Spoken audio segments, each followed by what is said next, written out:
Ava will run over to sort of take a look at her, look her over for health purposes.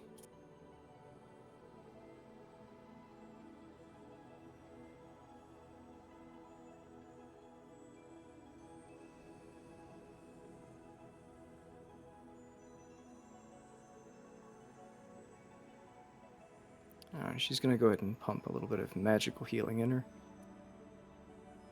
So she does what she typically does and draws in a little bit of energy and sort of is able to redirect the energy inside of her as she sort of touches her on the shoulders, and some of those wounds heal back up. I think Peach, I'm sorry. I think Peach assists Doc a little bit, providing that like moral support as well to the halfling. While Doc is getting the magical healing going, Peach is rummaging through her little floral bag and pulls out a cape that's a little on the dusty side, but it's not covered in goo. And she'll put it around the little halfling, replacing whatever she was wrapped in. She'll say, "It's all right. You're all right now. You are looking pretty good for where you were. Hey." And trying to get her to be calm and at ease. Not getting in Ava's way, but providing that extra support.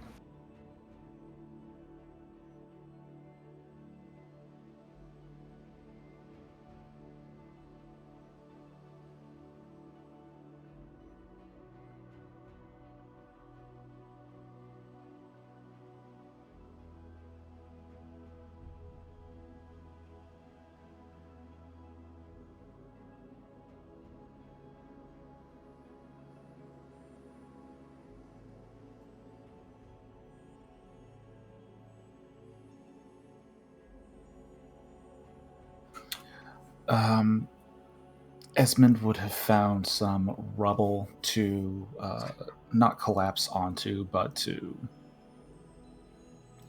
lie against and just kind of stop moving for a bit of time.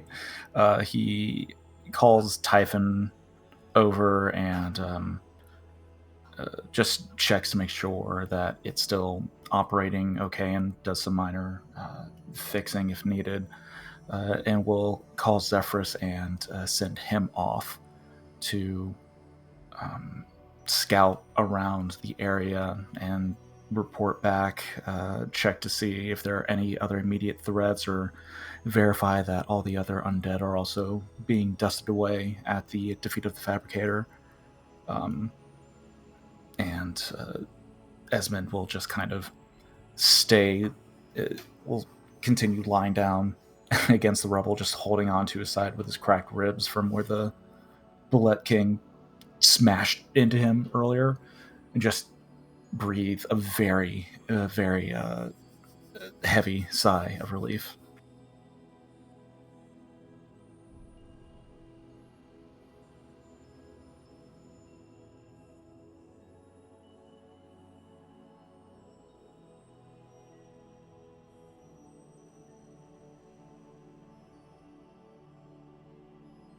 Casey kind of slowly down the rubble from the top of the building where he was perched for the battle. His clothes are singed to the point where it looks like they're just going to blow off of him if the breeze picks up. He's covered in soot and ash from where the flames engulfed his body whenever he would throw a large ball of fire. But he's standing tall and he doesn't look tired at all. He's dripping with sweat and just the tiniest bit of blood.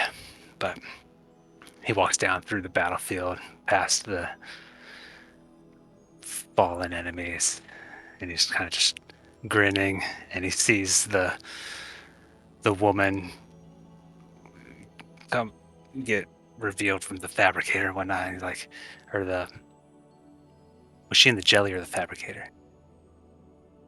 Where was she? Malcolm. Yeah. Seeing her get revealed from the Death Brew Alchemist, Casey's like, we really have to stop pulling women out of strange places. And thinks back to the egg girl so many months ago, and then he proceeds to kind of walk around to his friends, and with the jubilation that he had at the end of last session, just recounting things that happened. Oh, that thing you did, you got to show me how to do that. That was so awesome. And it's just kind of on cloud nine at the end of this battle. Ava, with her sharp hearing, hears Casey's comment of needing to quit dragging strange women out of places and frowns a bit. It's like, I guess I can try to put her back.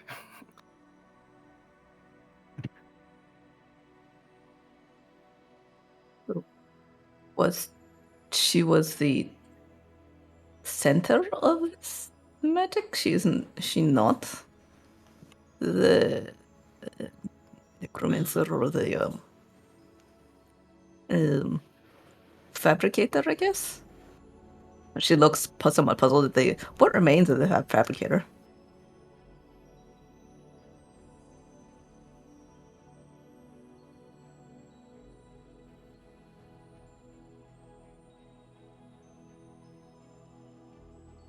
She kind of toes what remains of it, and then begins to pat it down, and seeing if it has any kind of identification or anything like that.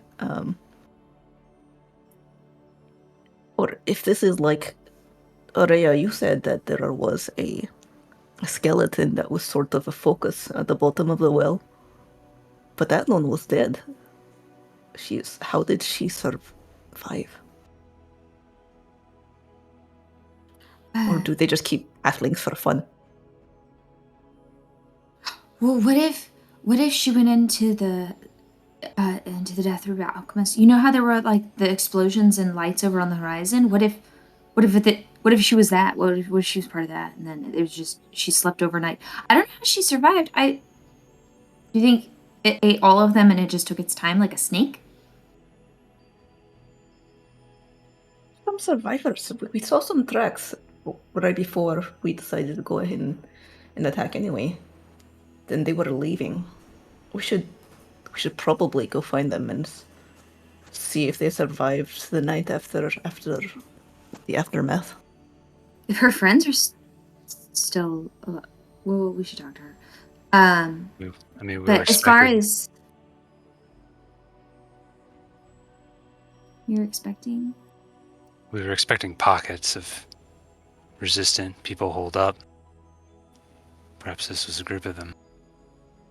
maybe so. But as far as what she's like talking from on the top of the roof, let me just come down, right?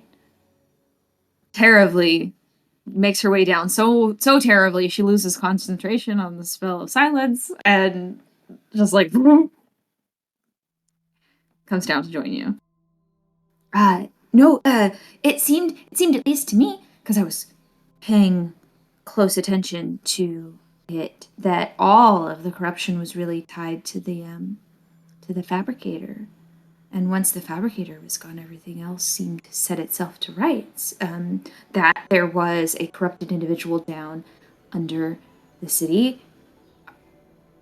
I don't know if we're going to find more of that, but I think that all of it has lost its power. Casey.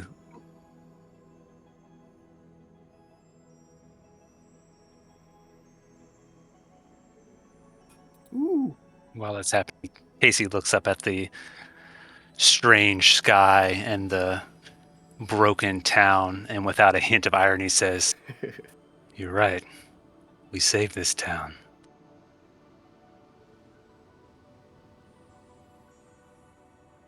Sorry, mine was sent just to the DM, but it was an 18.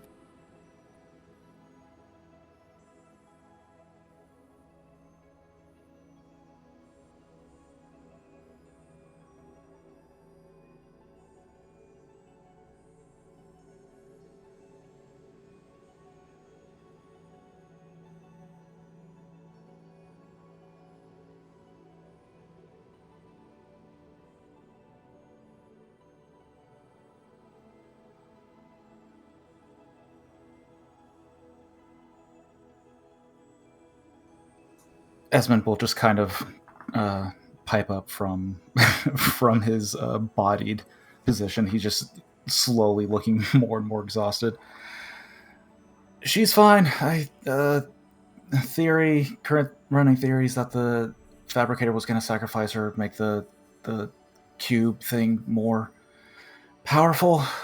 We stopped it in time and seemed to have saved her. So all good.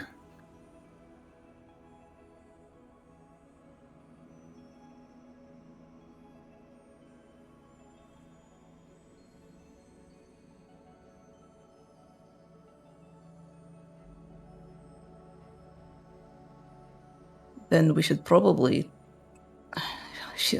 Does she look like she's going to regain consciousness anytime soon? Probably.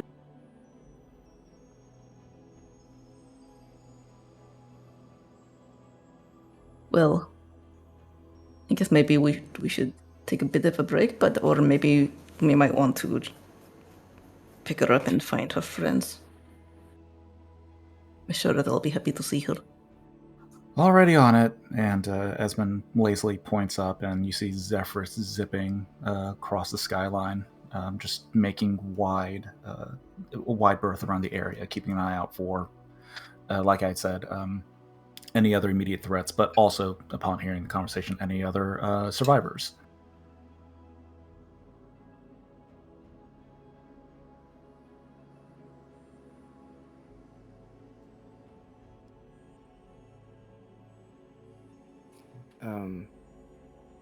After sort of sitting back, recognizing that the halfling is going to be fine, at least for right now. She's just unconscious. Ava sort of grimaces a little bit, recognizing that she's really uncomfortable, having taken a few blows, and looks around at some of the others. I think that there's more than out of character. There's a few people who are a little damaged from this, yeah? Okay. Doc.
Are we all able to AC. communicate with each other? Are we all like around?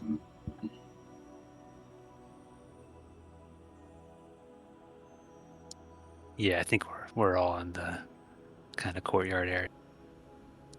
Casey will go up to Doc and say, Doc, and like put his hand on her back and say, Doc, you okay? And you feel healing energy start to course into your body She, as Casey casts Cure Wounds on her. yeah. As this happens and she gets restored, she appreciates it and then sort of jokingly, but at least committing to the bit, slaps his hand away. It's like, that's my thing. Yeah, I learned it from watching. I learned it from watching you.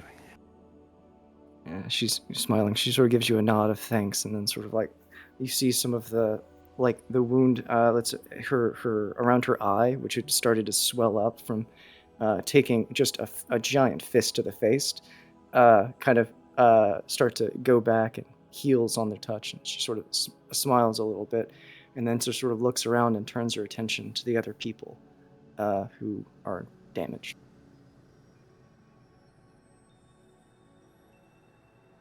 You gain 15 HP, Doc.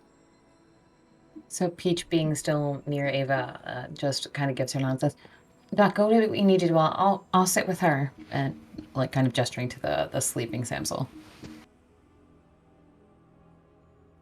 Okay. Yeah. So, Ava will concentrate for a second, and then as she sort of tries to center herself around her friends, and then just beginning with the people who are looking the most rough, each person in turn, every few seconds, sort of has this sense of almost like electricity, I guess, sort of pulling towards where your heart is. And it feels like in your veins feel a little bit cool and a bit invigorating, but also you kind of shake a little bit as it happens. And she's just going to go through. I'm just going to make rolls, and then later we'll figure out who gets what.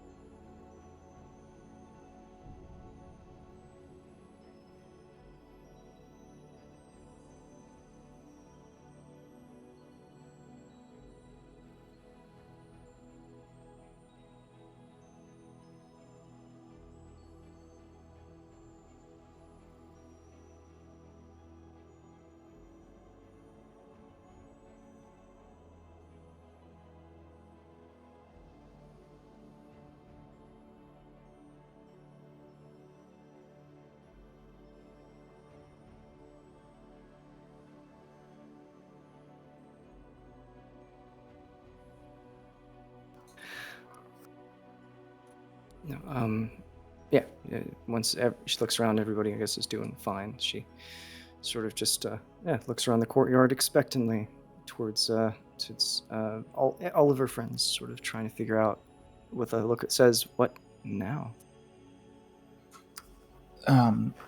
After Ava spreads healing about with a pained grunt, he steadies himself against Typhon and stands up, walks towards the rest of the group. Well, we should find a place to rest up, probably.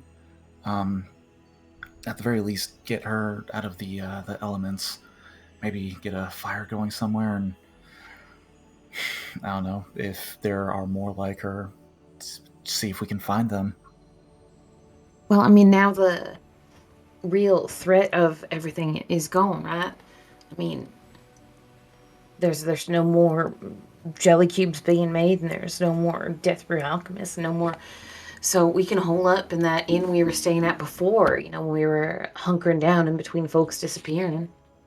And then anybody who all is alive, we can do that original plan, send up some kind of flare notification. Hey, the streets are safe now. Mirwood is safe now. Come here if you need help. Go to Ship's End. Actually, that's a good call, Peach. Actually, Esmond will take his wand, point it straight up into the air, and launch a firebolt as a sort of signal flare, 120 feet up. Casey beams at Hit Esmond. the sky? Casey beams at Esmond as he casts a fire spell. Do I hit the sky? No, Chris. No, I would not have allowed that, Chris. That is not cool, man. His poor little heart. What number of Zephyrus is this, husband? I don't know. It's the same one. Is it though? Would it- Are twins the same? If you. Ava, that's actually a really good question about healing. Do you sort of just regenerate the exact same cells or maybe replace damaged ones that are too far gone? If you heal a person enough times, are they still the same person in the end of it all? I'm not in a place for that kind of questioning after Yep, what we Zephyrus. just went through.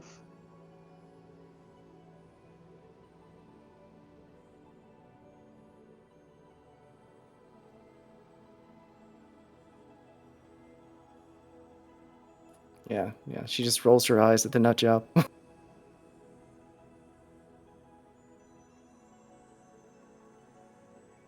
Well, I mean, we don't even know if our Sal came back or if this is another one, so.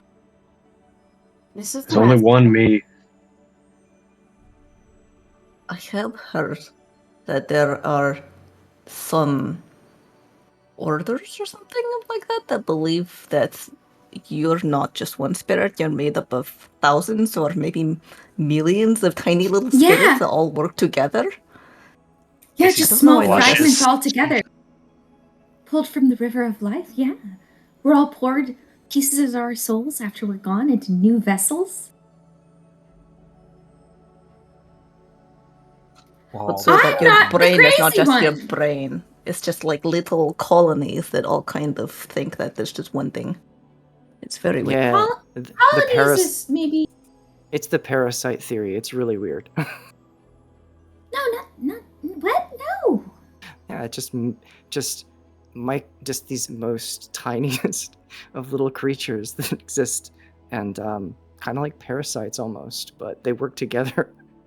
It's a Well, that's a crazy. misrepresentation entirely, I think. That's so confusing. I thought we all had a soul, like you said, with a main. Isn't that what you said, Araya? Yeah. But our soul, it doesn't cease to be. But we don't become another person after we die. We become pieces of many other people. This all makes so if sense. the This is pieces very that- reasonable. So with with the example of Zephyrus, then it is different pieces, but the same soul. I No. think There goes because soul. Ez is summoning Zephyr from an ether of magic, that Zephyrus is the same Zephyrus every time. Yeah, I mean, just look at him. Yeah. He still licks eyeballs whenever given the opportunity. I don't think that's a fluke of Zephyrus kind. Wait, he licks your eyeballs. Hey Sal, can you What, help he me doesn't move? lick yours? Can you help me Esmond has move walked her? away from the group and is still casting Firebolt, waiting for another signal flare to come up from somewhere.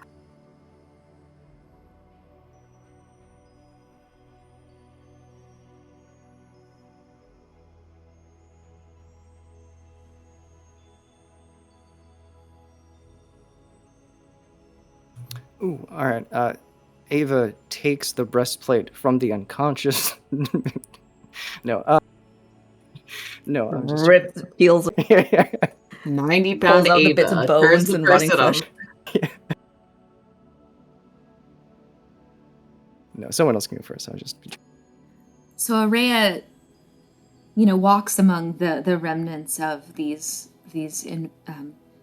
corrupted necromantic creatures. She doesn't seem to pick up anything as she walks by, but still, she ends up with 2 small rings. Son of a bitch. Esmond, remembering one of the undead creatures that was attacking, I think it was Shalati, runs back to where it had fallen and finds the mace in necrotic dust, and picks it up, looks at it, thinking back to all of his close encounters recently, dusts it off, and will pocket it, toss it into his bag of holding.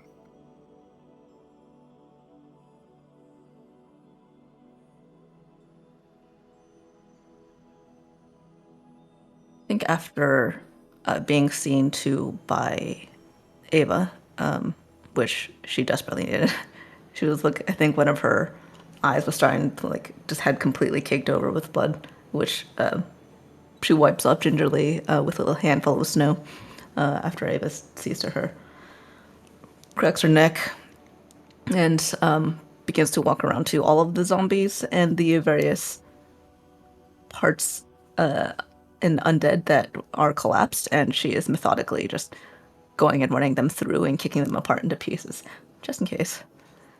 Along the way, she ends up picking up a really large, this enormous crossbow, and then kind of turns it over, and then says, "Salinger."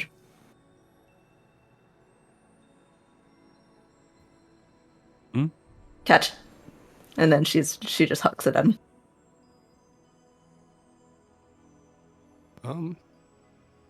Yeah, he'll catch it. Spin it around in his hand. Rather brutish weapon, I suppose, but There's the I only could one use of his it. size that could use it, I think. Or at least the only one that fits. I never even got to use my... Pulls the little pistol out of the holster that he was starting to make. It's probably embellished smaller than his actual hand. Yeah, it looks like a derringer in his hand. Goes, nice shooting, Peach. You can probably use this better than me. And walks over to her. And as he's walking over, he kicks a corpse, and there's a jingling kind of sound as he notices 3 glass vials. And, picks up some potions. Peach will accept the pistol and kind of flip it over in her hand and go, huh. All right, you're sure? You said before you really, like the aesthetic of it all. And that crossbow, yeah, it is sized well for you, but do you like the look? I'll figure out a way to make it suit me. And anyway, I haven't found anybody that'd be appropriate for a gentleman's duel any time past several months. I doubt I will anytime soon. Well, I'll use it well. You'll need these bullets, he says as he hands you 5 bullets as well. Peach adds them to her growing bullet collection. Yeah, Casey would move over to one of the zombie corpses and snap his finger, create a ball of fire in his hand, just about to burn the corpse as he's done previously, and cocks his head to the side, nudges it with his foot, and notices it looks different than the previous corpses. It's more inert somehow, and he puts out the ball of fire, cocks his head a little bit more, notices a cloak hanging off of this person, and he reaches down and kind of pulls it out, shakes it out, and it has kind of oceany vibes along the bottom trim of it, and he shakes it out again and holds it up and throws it around himself with as the snow kind of kicks up, and he puts it on and pulls the hood up quickly and kind of narrows his eyes. He's like, I don't like this. And then something glinting in the dust catches his eye as he notices a circlet shining gold on the next course over. He's like, this, however, throws the hood down and rushes over to pick up the circlet. While attending to the halfling, sort of, Ava looks into the debris of what was once the Death Brew Alchemist, and from inside on the ground, it's very obvious and very prominent. There were these 3 items that seemed together.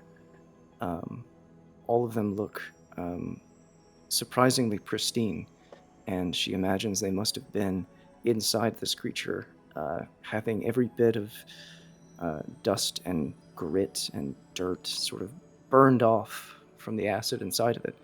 And yet these items seem to survive. Packed together the way they seem to be, they look as if they may have been carried by a single person who wasn't as fortunate, perhaps, as the halfling. And she sees a staff, a very exotic-looking dagger, and a breastplate that is mostly white with a rose emblem burned into one of the breast.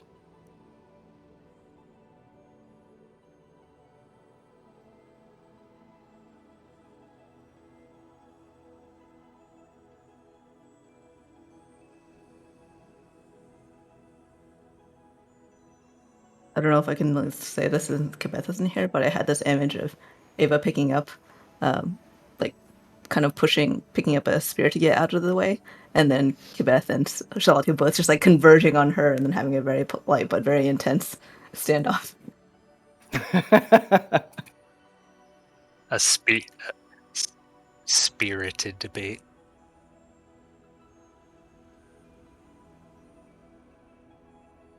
And they finally settle I it think by doing the. Go ahead. I mean, I was just gonna move on to a different movie. Yeah, go ahead. Charlotte does, at one point, glance over as emotion catches her eye, and she sees Casey flipping the hood over his head. Kind of eyes it up and down, and says, "Doesn't look like it suits you. It's all wrong for recoloring." And then she kind of walks over and like picks up a little bit of it, and then brings it close to her face, and it smells really nice though. Casey immediately loses the scowl that he has wearing this. He's like, no, I don't know. I kind of like it. And he sniffs, kind of half reluctantly, half secretly, at the hood.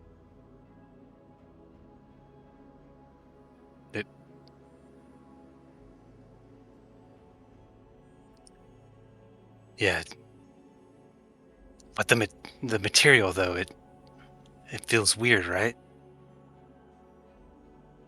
No, it makes me think of Shepherd's End. It makes me think of home.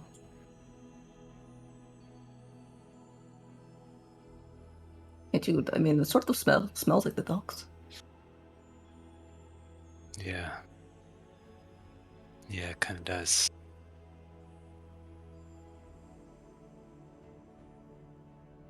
Do you want this?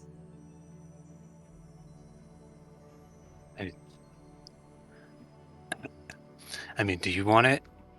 Because I don't know. It does look pretty good on me, but might look. I mean, it would. No, I look find better it comforting somehow. Like I can just wrap up in it and forget the rest of the world.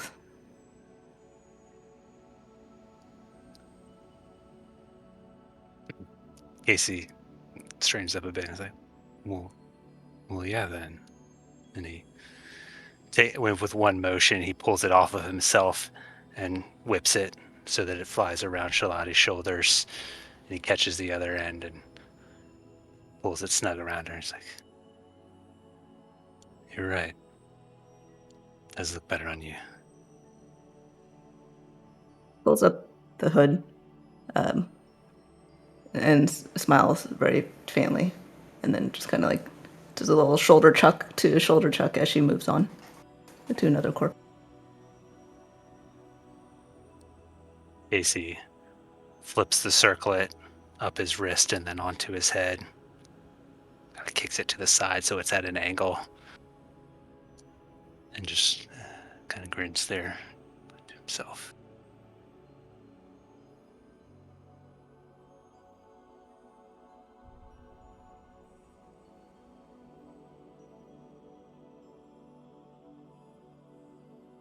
I had like an additional one, but it wouldn't really work out in the open. It'll be better for downtime when we're like huddled up somewhere.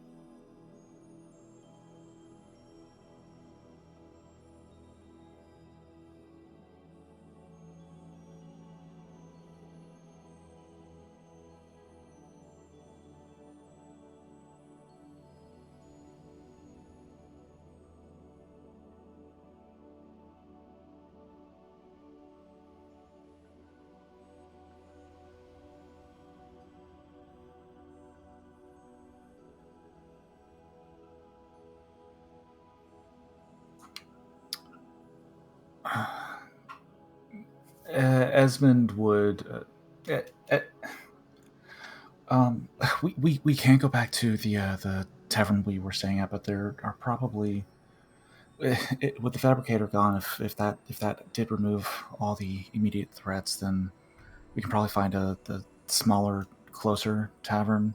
That way, when Samsel wakes up, we're not too far from where we found her, and maybe she'll be able to guide us to where the rest of her group is if she knows.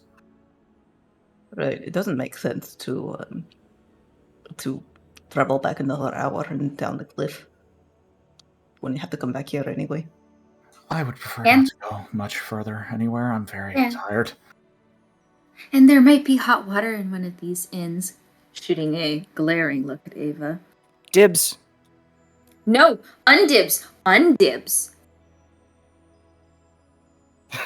By the time I got there was only cold water. Yeah. Or we could just all share the hot water all together, ladies first and then the boys later.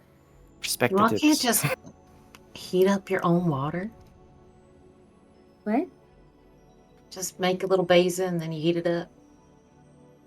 I'm not going to cook Good. myself. That sounds... Oh, I mean, come on. Half of us have like warming type magic. You put a little. Come on, I can Oh, so you're resist saying we take should hot stick water. Casey in a bowl? No, If we stick Casey in a bowl, I'm would saying we don't work. got to rely on Muirwood plumbing if we want a hot shower. I Yeah. say we try our luck with Muirwood Plumbing, and I think the nicest looking tavern is that one. All That right. one. They Either use way, we should really probably- beautiful wood. Yeah, Esmond, I Probably guess that's sterilize the the one we're wasp going to. basins. Sorry, go ahead, Sal. No, just warm water's fine. Just clean them. There's been so many Sterilize. disgusting I things in this can place. purify the water. Is that the So it'll same be as? dirty but holy. It won't have necrotic energy in it, which is just as good, right, Ava? No, I thought fire. none of it was with necrotic energy after that other ritual yesterday. I did do a good job, didn't I? You did, and fire purifies way better than water. I don't know why you. All right, fine. Let's move inside and get her in shelter and wait for maybe more people to show up or whatever. And I won't take Yeah, the first shelter. shower. Wait, is it snowing? Well, yeah, just look around. Were there tracks? Yeah.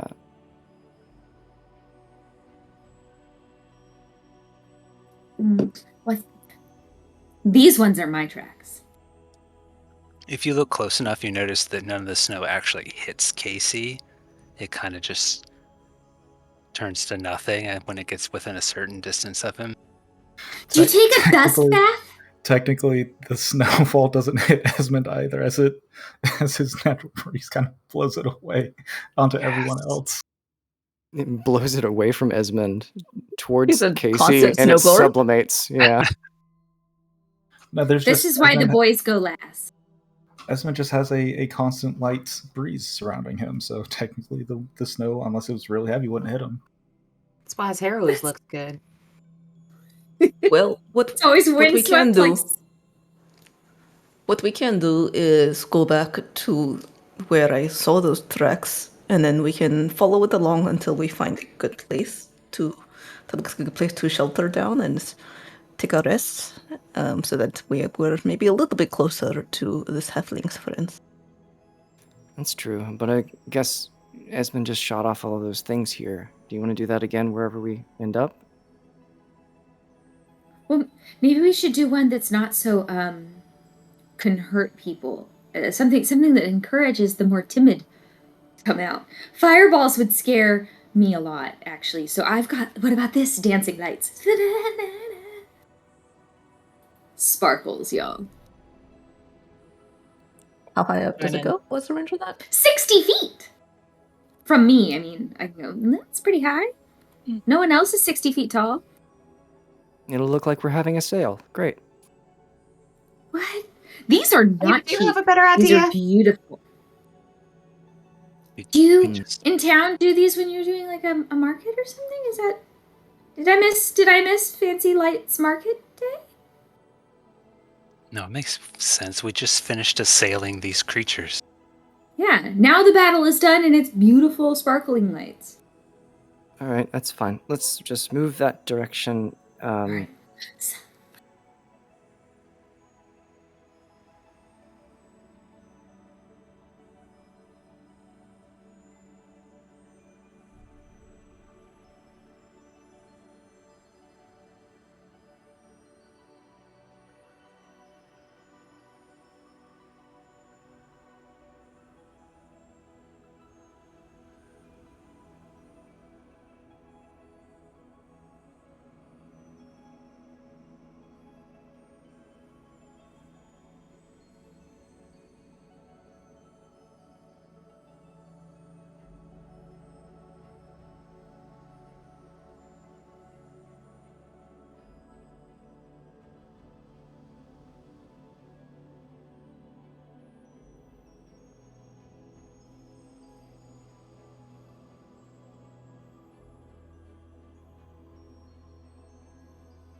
I think as they arrive at this destination, Casey has his arm around Esmond and Doc, regaling them with what happened during the battle.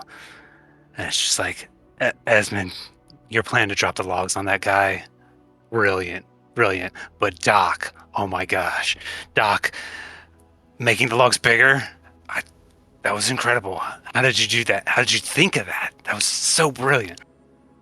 I was really excited about that. I was so happy it worked out. And it was the timing was really tough because like it had just a split second where it like was in Timing range. was impeccable. Yeah. No. Esmond's just smiling along to this. He doesn't actually add to the conversation. Yeah, they get into the space and he's like, I think Shalasi, at the back, bringing up a rear guard, is kind of eyeing this from afar. I had not gotten the chance to say this earlier, but when Casey also healed her, she was kind of just had raised a brow then too, and she's like looking back and forth between Ava and Casey.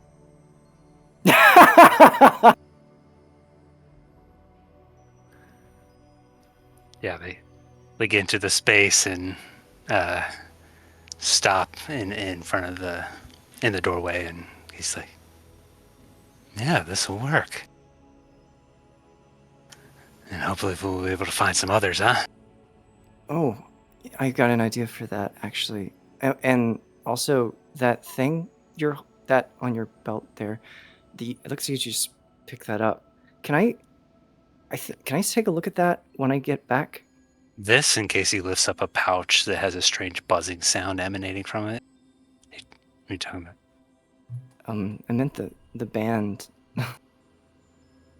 She's talking about whatever the fucking cold band. I can't remember what it's called. Oh, like the ring. Yeah. Yes. Urungan Snow Band. Oh, this.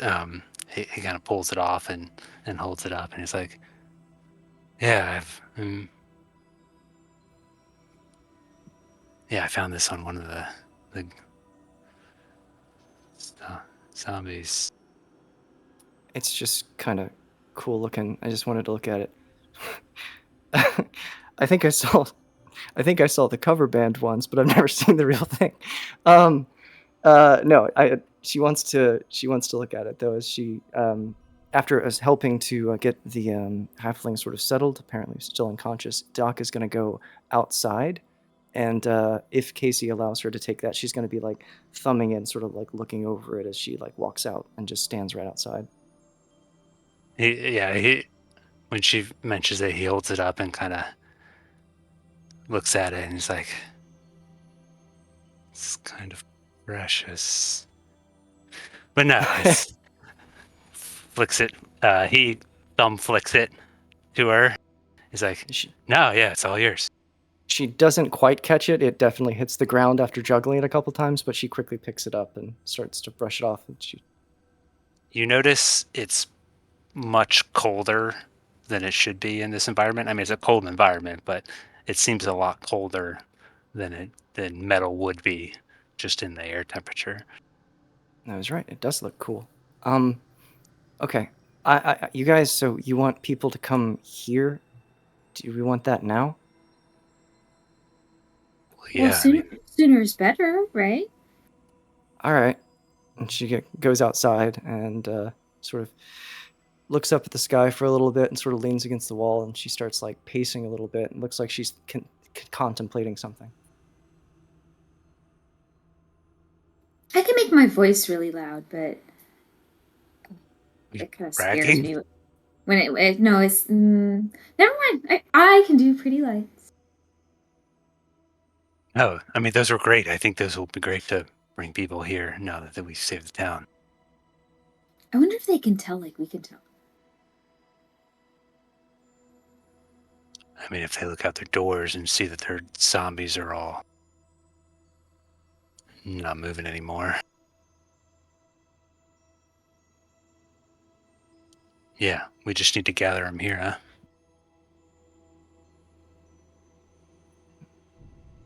Yeah. All right. She heads outside. Esmond is going to sneak off and immediately check to make sure that there is equipment to make a warm bath and make sure it's all working properly.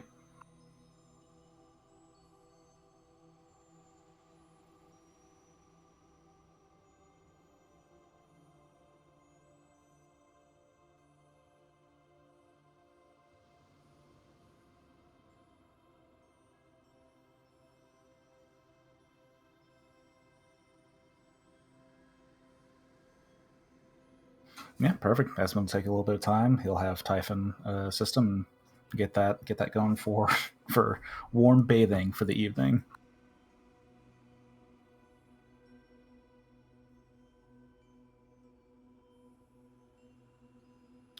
Yeah. After about 10, 15 minutes, Ava's been sort of pacing. She tries something out. It doesn't seem to work, and she tries something again. And after about 10 or 15 minutes, the clouds start to rearrange themselves in a very distinctive pattern.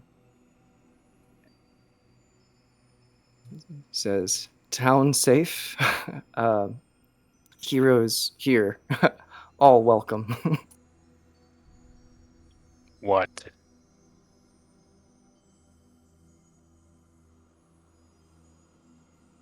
What? I love it. I love it. I love it. I didn't know that was a Are they going thing. to blink I didn't in know there Morse was code a as well? spell like that. Mm-hmm. She This is comes like back. the second time I've seen it used. She comes back inside and is like, "Okay, well, I suppose people know where we are. Who's in the shower?" And that's it. I'm done. I think you guys was headed that way.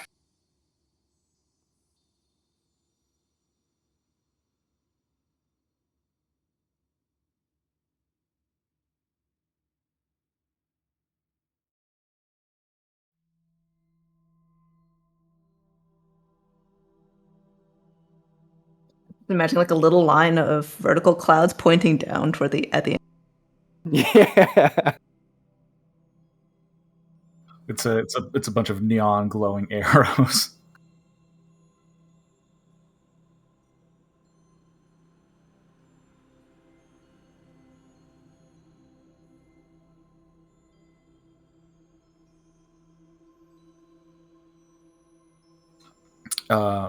Like I said, Esmond was going to make sure the pipes were working, make sure hot water can run.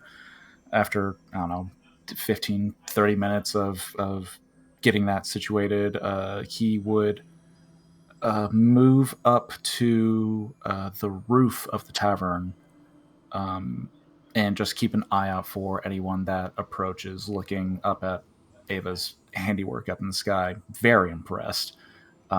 And will just keep an eye out between himself and Zephyrus as Zephyrus continues to zip around.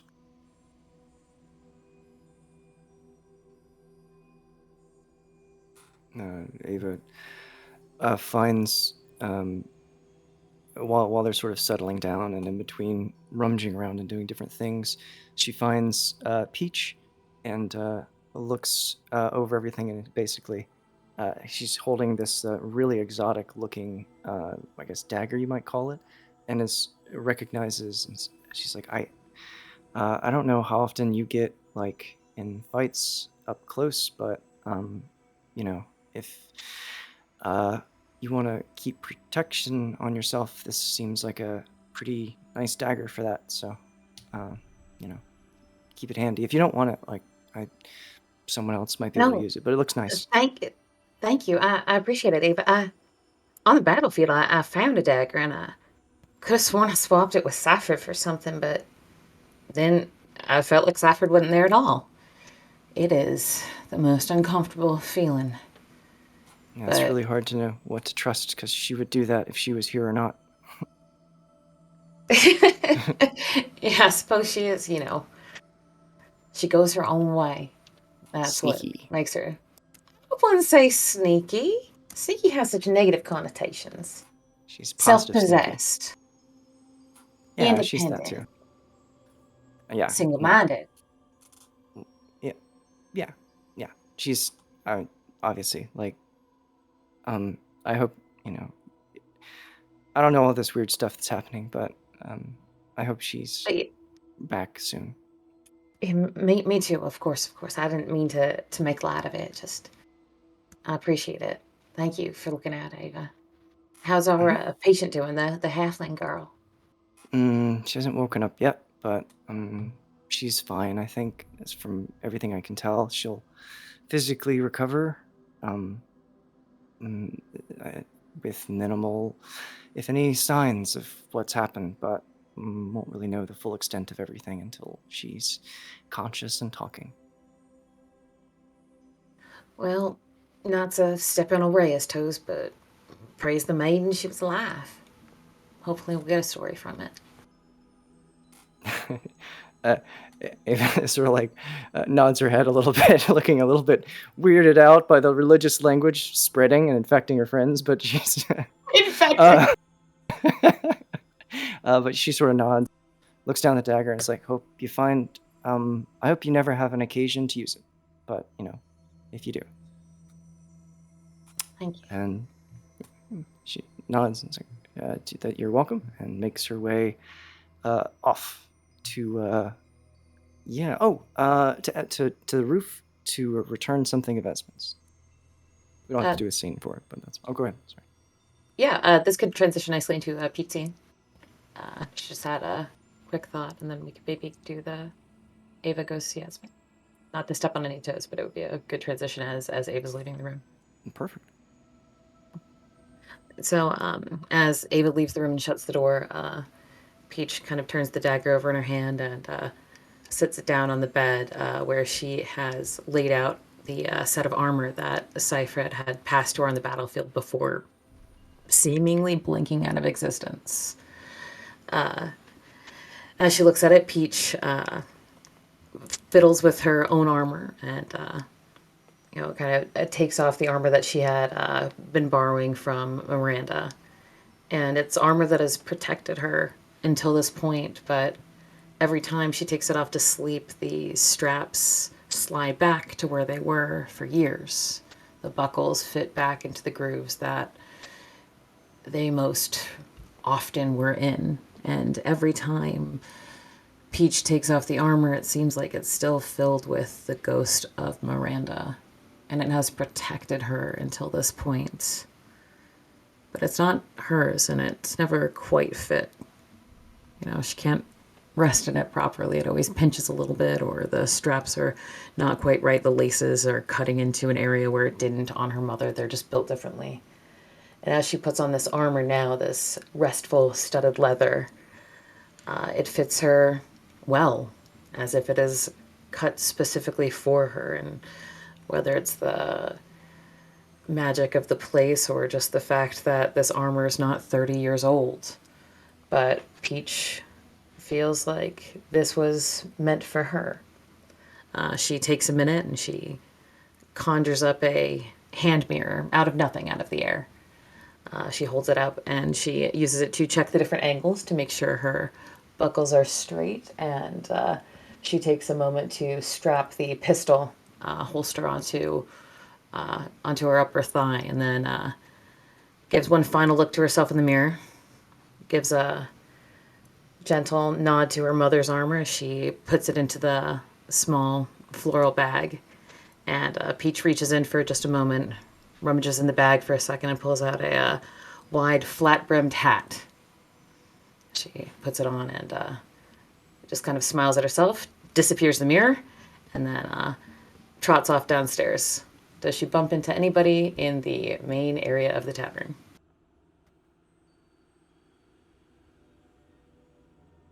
I think Shalati can be there. She's stoked up the fire in the main hearth and found a gigantic cauldron, and is currently boiling water for a kind of an initial bath. There's probably some kind of boiler thing or whatnot that Esmond is dealing with, but while he was doing that, she's going with the old-fashioned route. So Peach would kind of clear her throat as she comes down the stairs and goes, "What do you think? Is the hat too much? Salinger says I can over-accessorize." She turns around and kind of just gives her an assessing look up and down, and then comes over and does like a little adjustment on the strap here, another one there.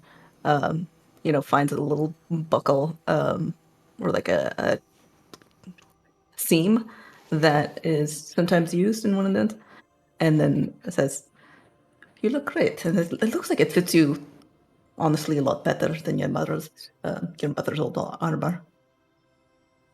I mean, I'm sure it's all served her well, but this looks more like you." Thank you, Schlatti.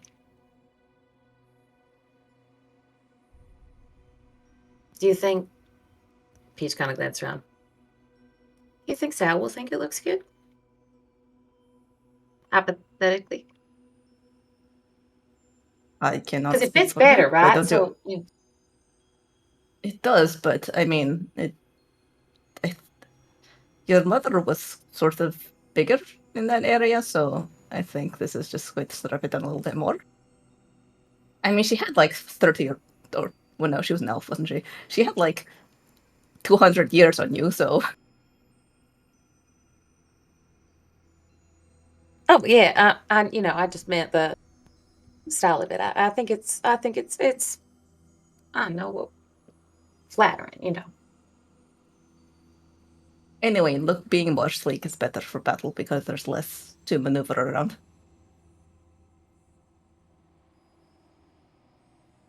Yeah, you look good too. That cloak is a good look.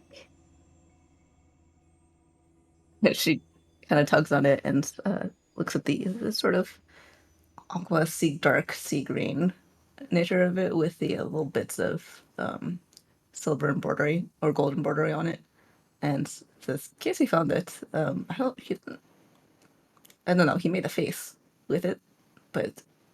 She sort of wraps it around herself a little bit tighter and says, "It also makes me think of the deep, and where everything is really dark and crushing, and I find that very comforting."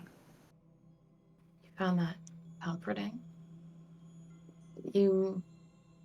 I mean, I can understand finding comfort from it, but for me, the comfort would come from it was a gift from someone I deeply cared about, somebody who wanted to protect me. The crushing deep, Shalati, I don't mean to sound judgmental, but that's kind of dark. Because have you never? I mean, you've been swimming in the ocean. There's that pool. Yes, but I don't find it.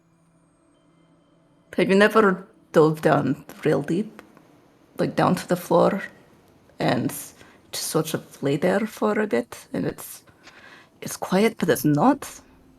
There's like this the sound of the ocean and the sound of the water in your ears, and everything is tight around you. Like it's all the pressures of that you actually feel, but they're physical, and somehow it's more relieving that they're actually real that time.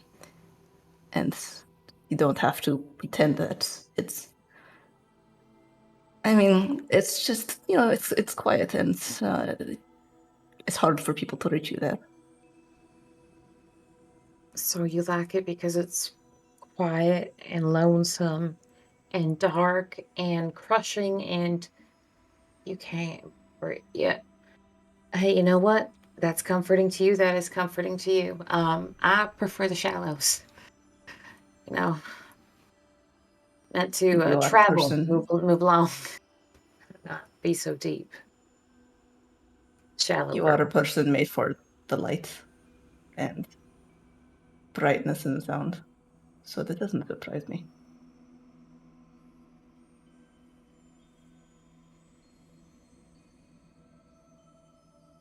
Anyway, you should ask Salinger yourself what he thinks. He might have some tips for, I don't know, making it more jaunty or really impressing whatever dinosaurs or zombies that we fight next. Yeah, have you seen him around at all? He's still extant, right? He hasn't disappeared from this plane of existence recently. Feel like I don't have any new memories of him besides the ones that we had before, and those are sort of gone mostly. So I'm going to assume he's still here. But I haven't seen him since I started trying to heat the water, at least. All right, I'll keep an eye out. He's he's a big guy. It's hard to hide. I've done this scene before I left. I mean, that felt like I have been summoned for my scene, so Sal is hiding. Oh yes, please. Sal overheard. No, he just is hiding, and that's going to be the transition. No, he did not overhear anything. He has dressed down, and he has surrounding him 3 different combs, 2 different brushes, a couple of different oils and hair products, and has spent the entirety of the 2 hours by himself attempting to clean and launder the clothing he has, but more importantly, to remove the bits and chunks of things from his hair that have just been stuck there. And he's had this look on his face of simultaneous frustration and impatience because everything about him demands that he allow everybody else to use the bath first, but he would give anything to have gotten there before the rest of the group. Just in silence, grumbling, combing, brushing, and that's it.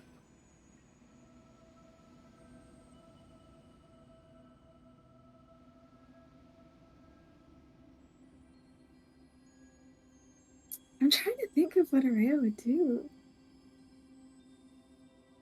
So, after getting confirmation from Ez that things are set to rights with the bathroom, she sneaks in so much faster than Ava ever would and locks the dang door. There's a certain sort of piece associated with like the baths and bathing, water, and all of these rituals, and she goes quickly but sort of recenters herself. Sort of everything in the last while seems to reaffirm her faith that she's helping and she's like actually being a real priestess. She comes out having not used nearly any of the hot water, unlike some, and is like just brushing out her hair, heading towards like the main common area, helping out with maybe like making a snack, but just seems more contented, as if things make more sense.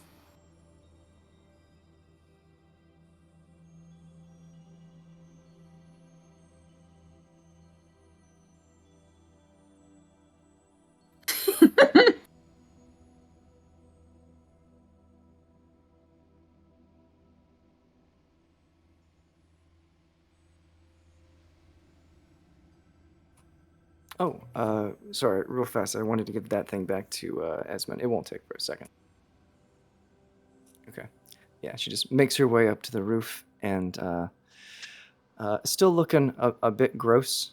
And she has what is on, but is obviously not on in a way that would be prepared for battle. It's more just like carrying it around her. That new breastplate that's sort of around it. She sees Esmond sort of up on the roof, and she's like, "Hey." You find Esmond sitting on the roof, keeping an eye out. He's also got that new mace, that mace that he picked up out, and you see him tinkering with it somehow. He's doing something to it. Oh, hey, what's going on? Not well. Thankfully, not very much right now. But I found a new breastplate. Dung dung. She makes the sound as she raps on it. Um, and but she's like, it's imbued with stuff, so it's like really light.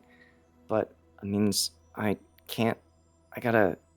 Well, I can't like keep all of it attuned to me. So I gotta hand these back to you, at least for right now. And she hands back the mind sharpener, realizing she's only got so much space. It's really served me well, but like, you know, maybe it'll swap it out for something, but for right now, I'm gonna maybe try to have to do without. Okay, yeah, not a problem. Yeah, just let me know whenever you need it. I'll probably throw something else together in the meantime, but yeah, if you need it again, just let me know. Okay. And she looks up at the message. Well, hopefully we have some time before people start showing up, because I'm gonna take a shower. Probably have time, but that's also a very difficult invite to ignore. How long does that last for? As long as I keep concentrating. And she smiles. All right, don't lose focus. Enjoy your bath. Everything should be fine. I'll get in there at some point. As an outtake, she nods, begins to leave, stumbles down the stairs, hurts herself, and loses concentration on the spell, having just given back Esmond's ability to help her concentrate. No, she goes to get ready and try to prepare herself and clean off some of the remnants of battle, and then afterwards goes back to sort of sit in the room with the halfling just to sort of monitor a little bit, and then I guess would just be sort of doodling in a book of some kind, just sort of making notes about some different things.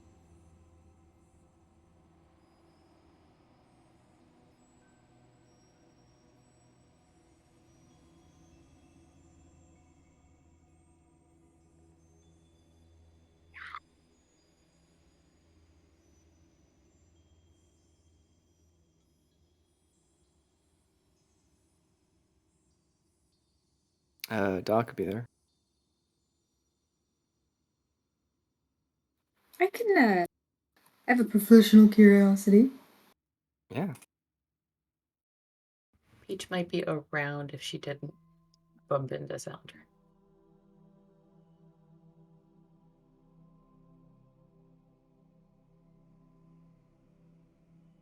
Nope. But is he there at with Samsel or not? Is Samsel conscious? Because I don't think Sal would show up unless Samsel was conscious and he found out.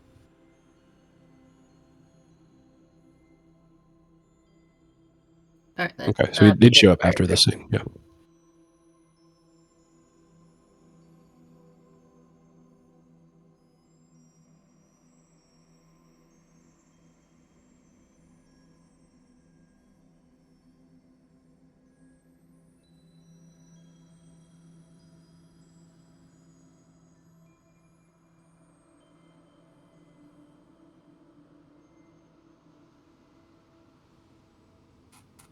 Ava looks over from the bed she's sort of on and the note she's looking at, and sort of closes the book a little bit, but doesn't get up just yet. She just looks at her and is like, "Hey, how are you feeling?"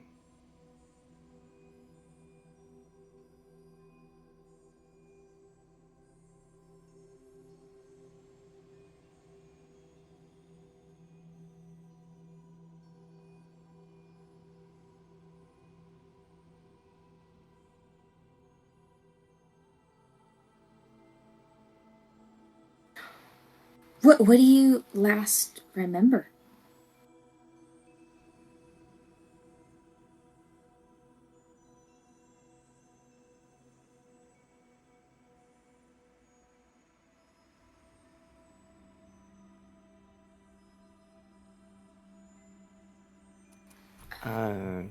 Well, yeah, go ahead. Go ahead, all right. She sort of looks at Ava and I'm not the face. She looks at Ava and we were in town. We were trying to find survivors here in Merwood. Nearwood. She says it wrong.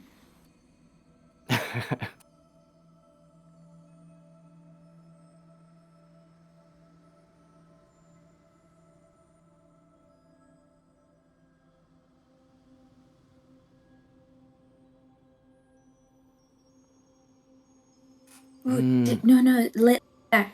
You don't know it, but you've been through a lot. Where we found you near the trains, but the circumstance in which we found you was concerning. When you last saw your friends, were they okay? Or were they running away, maybe? Or...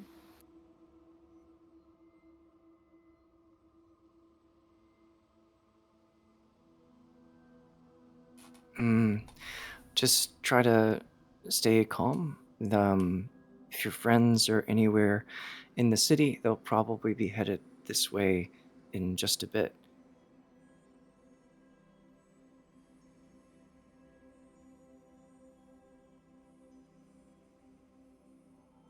Ava tries to remember the name of the lodge. We're in a tavern really close to the trains. We took care of the really terrifying creatures, and that's how we found you.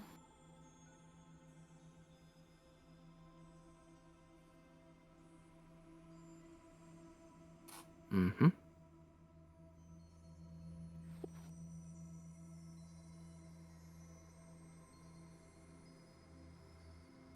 Mm-hmm. Yeah. So just feel free to relax for a bit or get up and walk around. Just if it hurts, you probably shouldn't do that. But otherwise, I think you're okay for right now.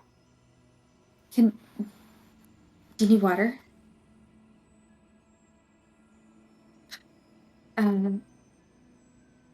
We saw footprints. We saw a lot of footprints. I don't know what they meant, but I saw footprints. We didn't see your friends. We found you in the midst of a unconscious. This is probably a good thing that you were asleep for all of it. In the midst of a ritual being cast by the terrifying creatures. I don't know. An evil one.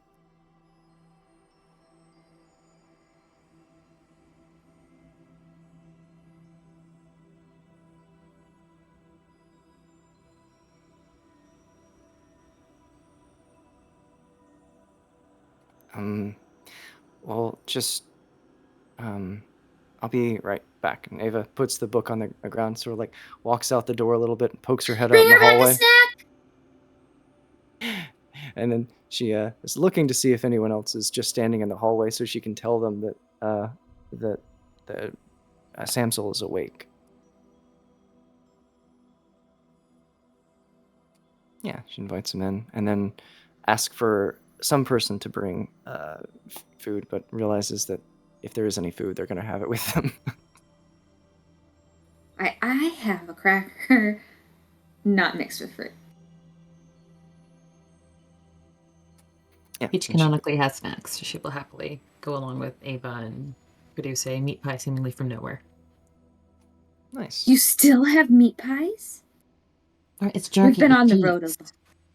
We've been on the road for about 2 days. It just seems like weeks.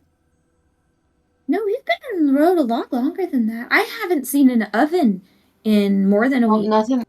Nothing in my spec pouch spoils. I should probably keep far more interesting food in mine. I keep fruit. The vitamins are very important. Keep anything that fits in the pouch. I think Casey keeps something weird in there. Else, Casey comes.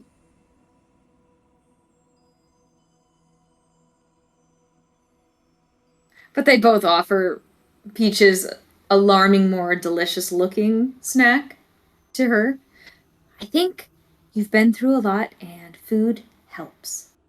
So the way I imagine these meat pies, just so everybody has a visual, is they're basically Hot Pockets. Like they're Hot Pockets, like in like a little paper sleeve even. I feel like that's a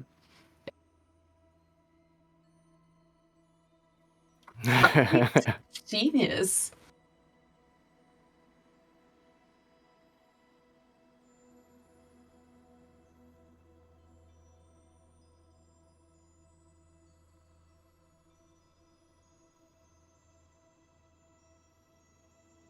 A bit there, but she's kind of standing from the back just outside the door, so that I don't know how big this room is, but there's no need to crowd around and like loom over the house. Yeah, Ava's sitting on the bed still and returned to sort of like looking in the book. And she's sort of concentrating on what she's doing as she asks the questions or as she ends up talking. She's like, "So we're from Shepherd's Inn. Are you from Muirwood?" Yeah, does she have a weird accent we've never heard before?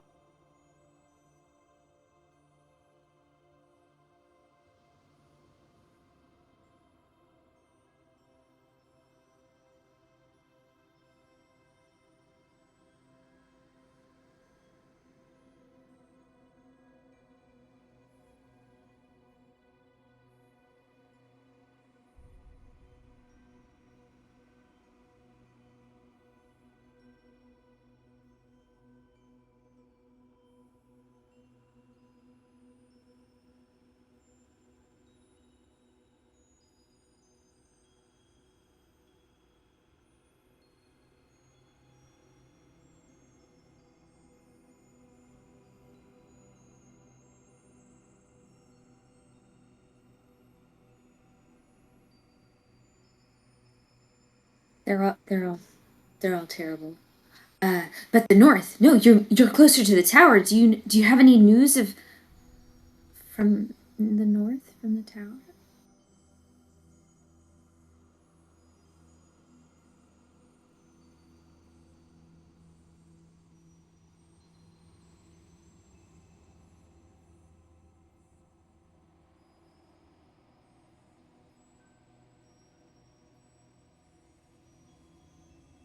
Well, um, if, like I said, like, if any of your friends are around, then they'll be headed this way, and I'm sure they'll be happy to see you. But,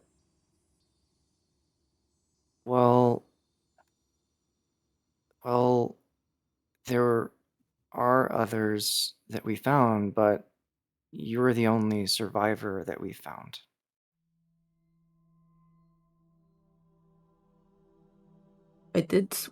We did see some tracks of people, not zombies, going away. We did not follow them because matters were a little more urgent to take care of in the square. And I think that was probably for the good because I think it involved the ritual that you were involved in. But we did not have a chance to track down these tracks. So your friends, those that survived, maybe they have seen the messages that have been sent up. It's only been an hour, 2 hours or so since all of that happened.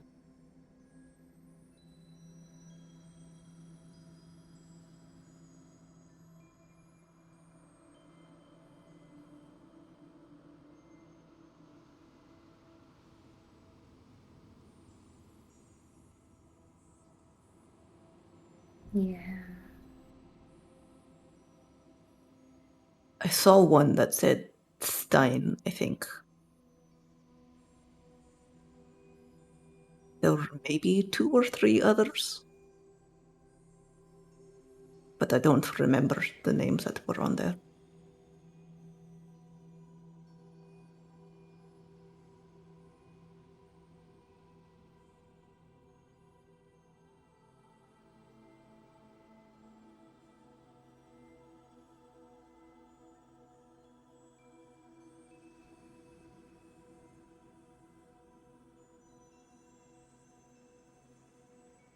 you have any safe spot or headquarters or anything that people have been staying that you can direct us to? Maybe we can take you there. Or if that would be faster than just waiting for people to see our signal and come.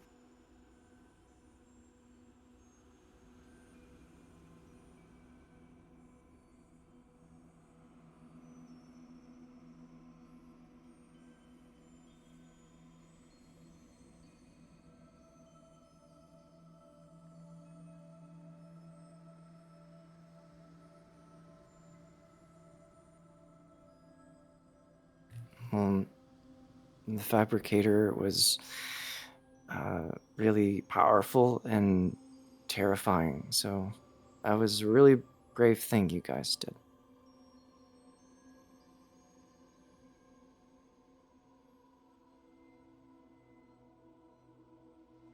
Ava's gonna sort of put the book down and sort of look at her and say,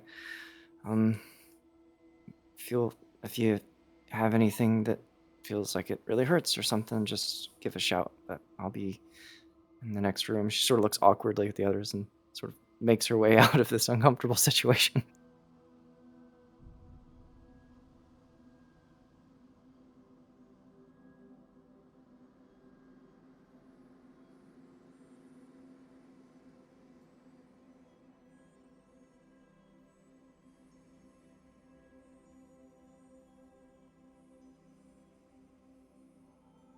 Samson, do you feel comfortable telling us a little bit more specifically about what all is going on in the other towns?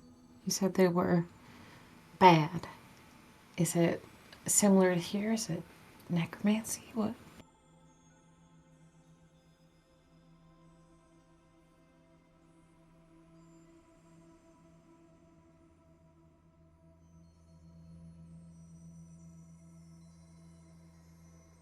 How long have you been here in Mirwood?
Terrorized and taken over, like here? Or in a different way?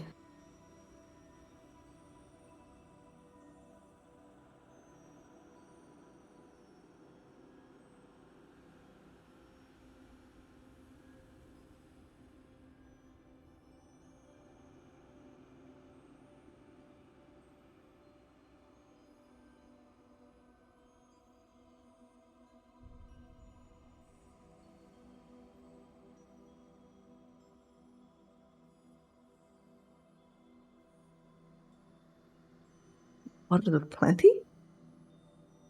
Is this something that Lux citizens would have, like, isn't that a title we would have heard?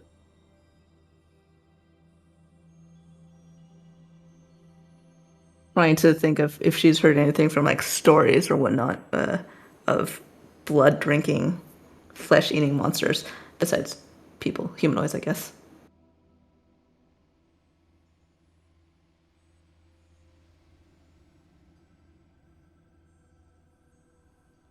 Well, Samson, what all were you and the other Stigsmen trying to do to protect Sugarcourt from this Lord of Plenty? I mean, I know you've been through a lot, but we need more detail than this if we're trying to put any of these pieces together. Right now, all we've got is points. We need to start connecting things.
Sorry, I am a little confused, I think.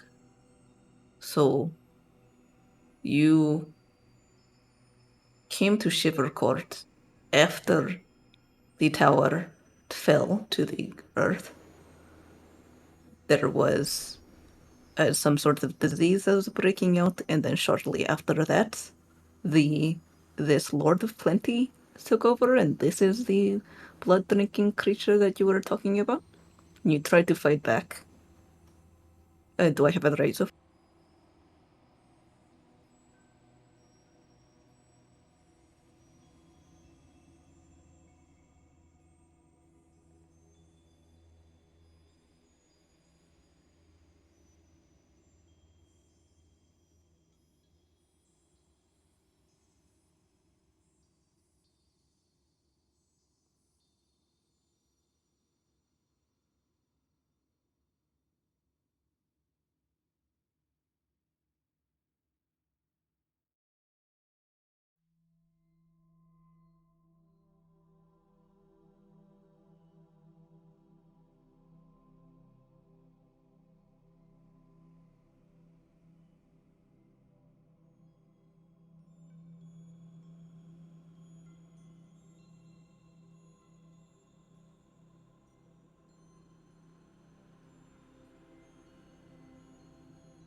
this may be a big coincidence.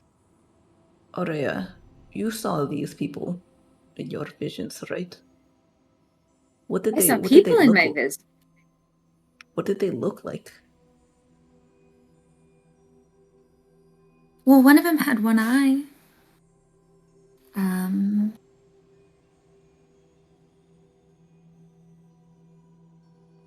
what, the one with one eye wasn't a good person. Like, the one with the one eye caused all of the undead here. The one with the one eye cast all the rituals to corrupt this place. There was. Wait, it could be a different one-eyed person. I mean, the world is vast, and but you said that they hired you, so maybe you just didn't know them very well. And then there was another person who was a redhead that was following and trying to set to rights.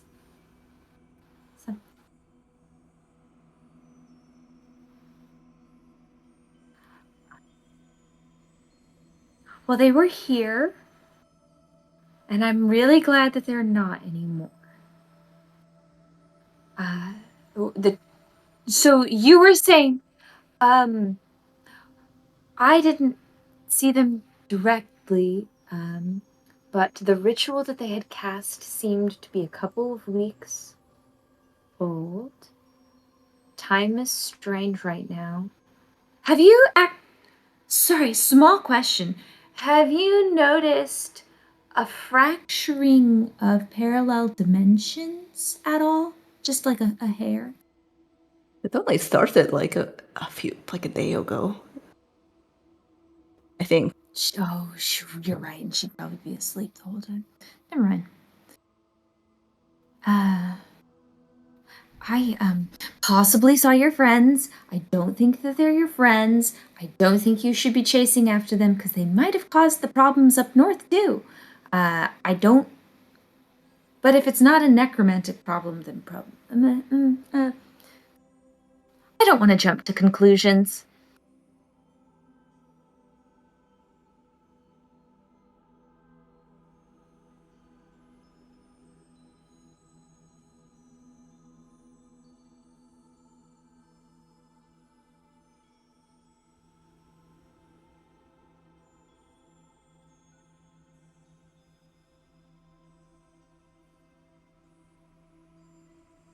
I mean, Well, they strange needed how. you. Well, when someone needs you, they're going to be a whole heck of a lot nicer to you. Also, strange how. These sound like regular people so far. Mm-hmm. Well, she said they were.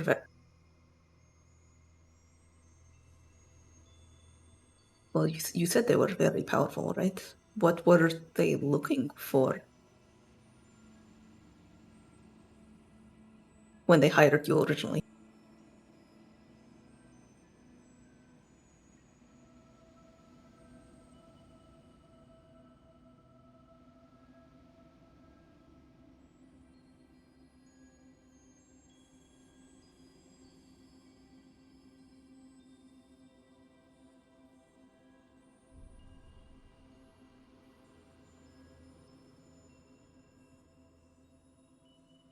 You didn't notice any undead until you got here, though, right?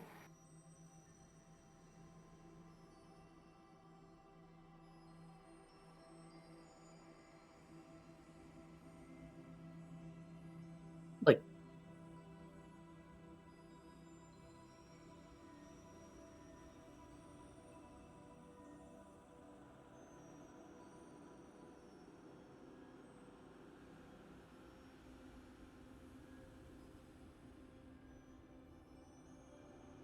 Mm. The Lord of Plenty. You happened upon Shivercourt, and the Lord of Plenty was already there, or he showed up after you all had arrived.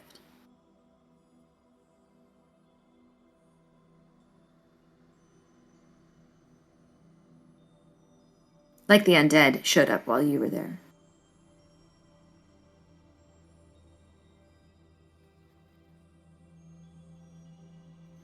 I'm not trying to scare you, but the undead showing up after this Darren fellow arrives, and then this Darren fellow comes down here. And what I'm going to propose to you is that you should head to Shepherd's End. It's a really nice town, and everybody really looks out for each other, and there are no undead there, as far as we know as of a week ago.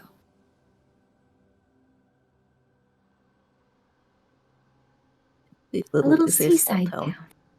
It's not usually big enough to make the maps. There was a train out there, but it derailed and the tracks no longer go all the way. Which is probably a good thing. Undead might travel by rail.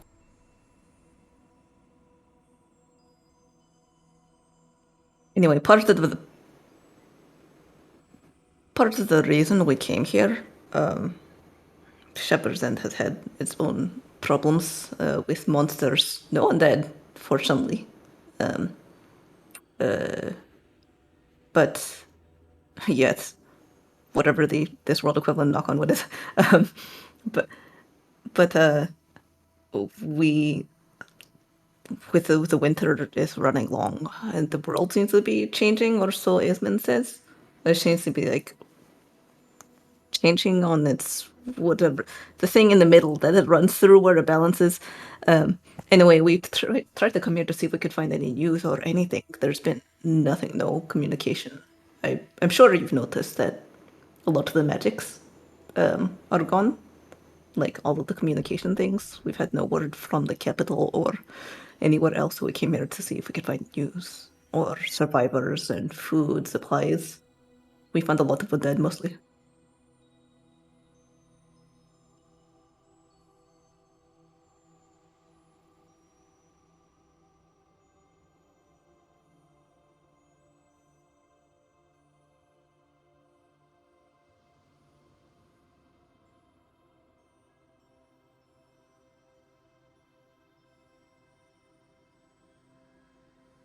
Yeah.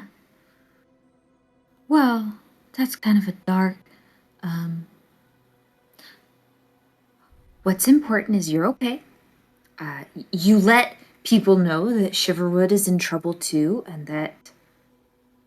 Wait. From the visions that Araya had had, which direction did Vanya Darren go after causing shit here?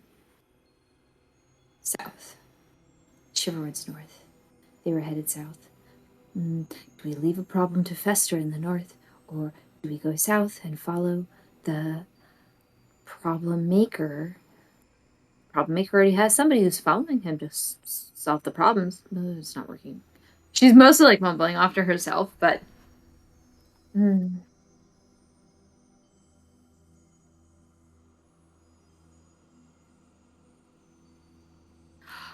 Oh, so my vision was like months old.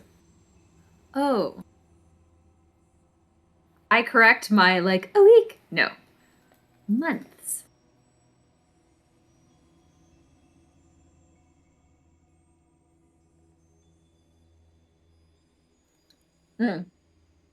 Time is weird. Well, they passed through here some time ago. Well, we have a lot of reason to return to Shepherd's End. We sent some refugees from here to Shepherd's End, and I'm kind of anxious to see if they've made it to town, that town is safe. Like you say, everything's kind of gone sideways and is getting worse. And I just don't know if we can keep our small part of the world safe, or if we have to do more to fix more.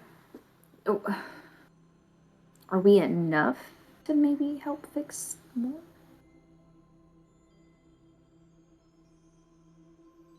So I want to go back.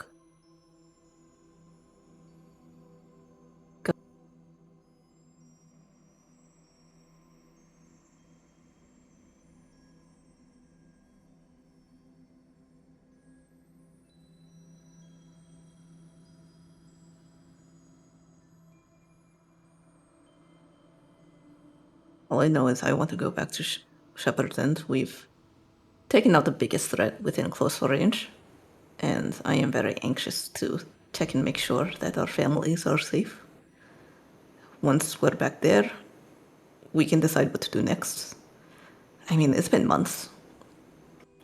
It's not going to be any more cold after another week or two. And we should probably find whatever survivors are still here and bring them back to the town as well.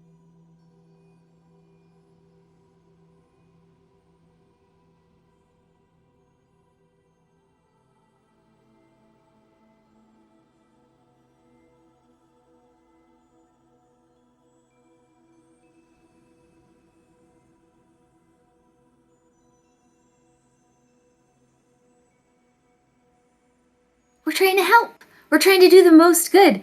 We're the only ones. And everybody who could help went north. Yeah. And vanished, apparently. Well, no, that's not true. We just don't have any communication, so we don't know if they're okay. Yeah, ultimately, Really it came didn't- down to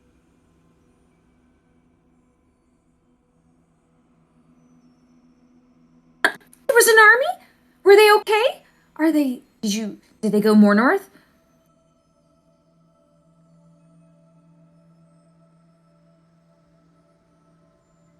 Maybe they're still north.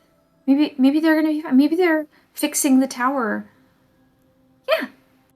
But things are getting worse. Did you happen to see a male 20, like this tall, kind of gray, graying, usually goes around next to a minotaur woman?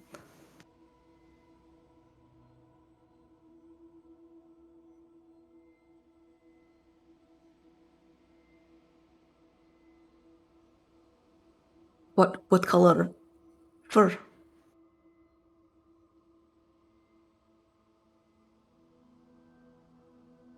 Oh, sorry. Was she? I just realized I don't think I've actually described her. So, was she sort of fawn colored and had like a white underside and sort of short for a minotaur? So she was like 7 foot.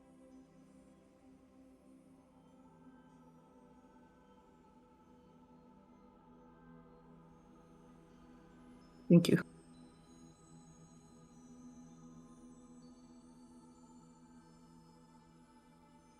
Stepmother. Hopefully, my father is with her as well.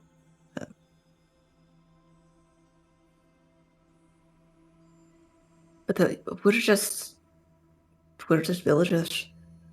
We're just trying to keep the people in our town safe. That's the whole reason we came here. And we barely managed that. We're just what else left? Plenty of folk who are more, one would think, more capable or better fighters than us have either gone north to join the army or died defending ships.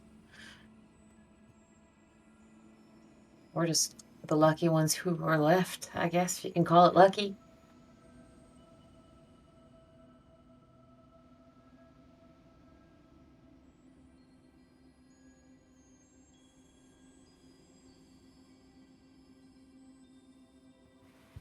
Peach puts her hand to the pistol at her thigh and says, yeah, we worked closely with a verdict named Vithedron, but he unfortunately was one of the losses to these creatures in this whole combat of it all.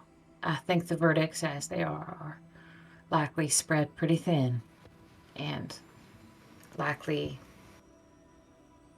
undermanaged and underprovided for if what our verdict had on them was enough.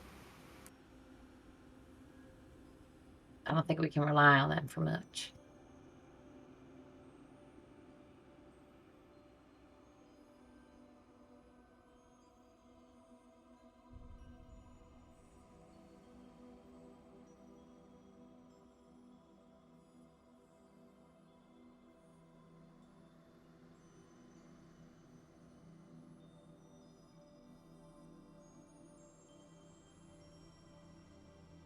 It's on the other side and across, if I remember right, it's across a big mountain range.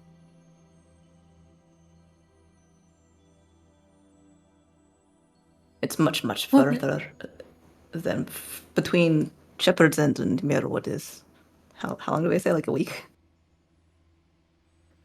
I don't know exactly how long the trip to the capital is, but I mean, everyone I've heard of who made the travel did so on a train, so I don't even know how long it would take on foot.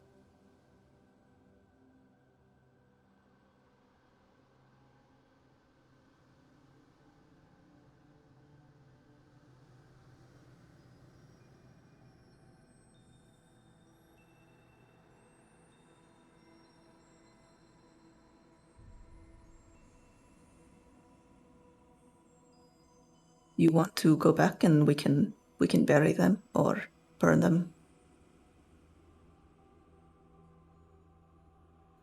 She vaguely hopes that they were not one of the ones that she kicked apart into pieces.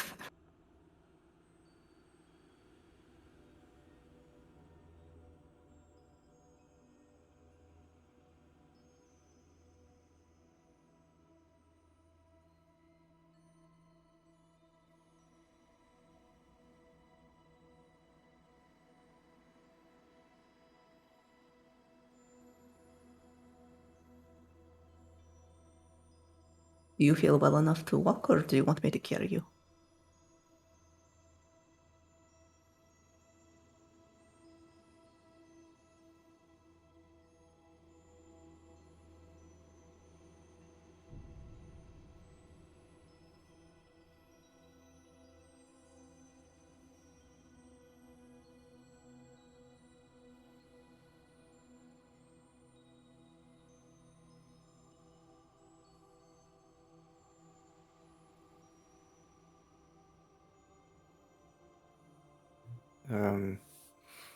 Yeah, Ava's just hanging about, probably trying to find where Casey and Sal are. She already knows where Esmond is, but she's gonna see what Casey's up to if he's around.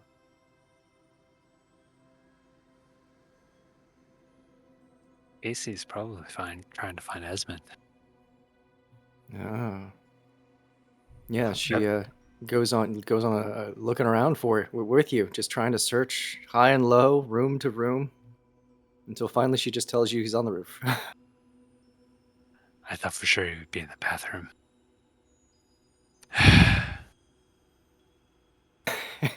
Yeah. Up to the roof. Yep. She'll follow behind him. Ez, as I've got it. They had to have the trains going through and all the cranes and stuff. They certainly have a store of dynamite somewhere in that.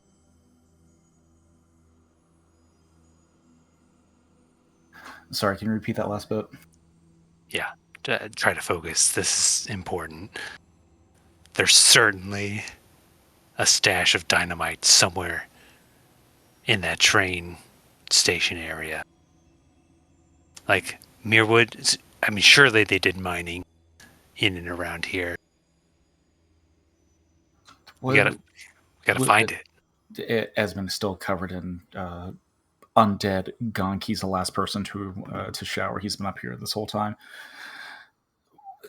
What? Why do we need dynamite? What? Why? I mean, certainly I don't have to explain the usefulness of dynamite to you. Like you've seen. Do you have a specific purpose in mind?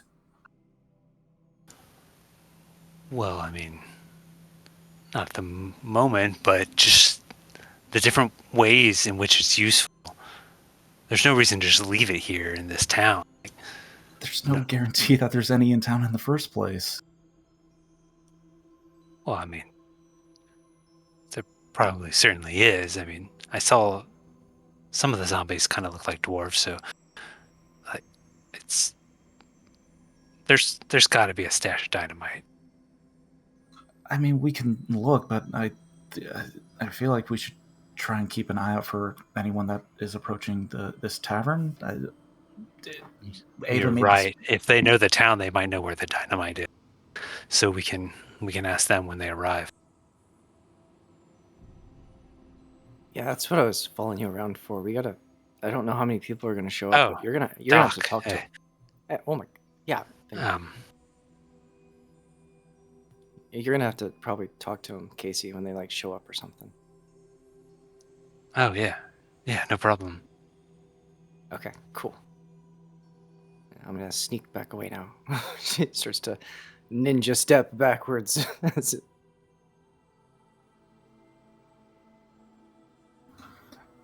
I'll keep hanging out up here. Me and Zephyrus are keeping an eye out for anyone. No signs yet, but I don't know. I'm hopeful. Yeah, I think the shower's clear if you're into that sort of thing. Honestly, I'd kind of not realized. Yeah, I mean, if it's open, do you wanna trade places? I'll I won't be any more than 15, 20 minutes. No, take your time. I'll keep watch up here. Yeah. Okay. Zephyrus comes flitting down, perching.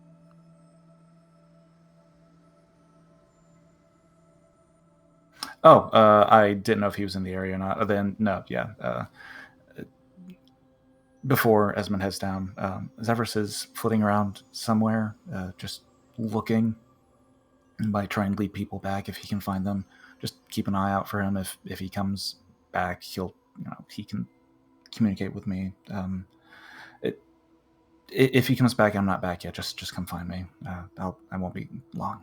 And Esmond's gonna head downstairs and take a much needed bath. Yeah, Casey just lounges back on the roof there.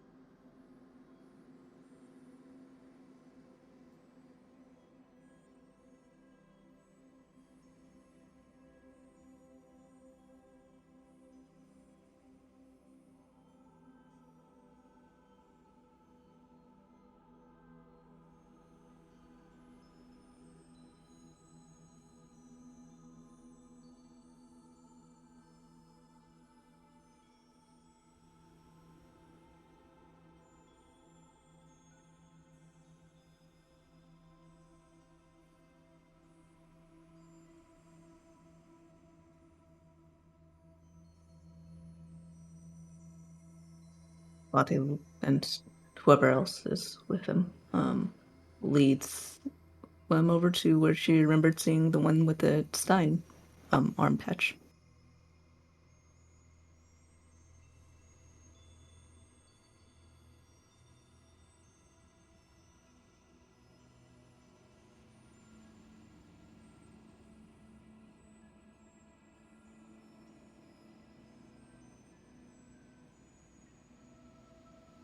If you want, I can get the bodies and cover them before you have to see them.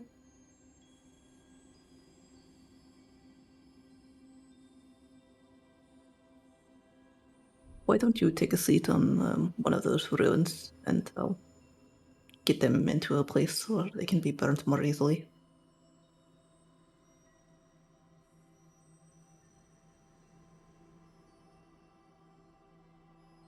Yeah, she's going to collect the bodies and however many pieces they are. And we'll try to put them back into the approximately correct configuration, and finds, sheets or rags or something to cover them up with. And then we'll start to hunt around for timber to build some kind of pyre or something like that.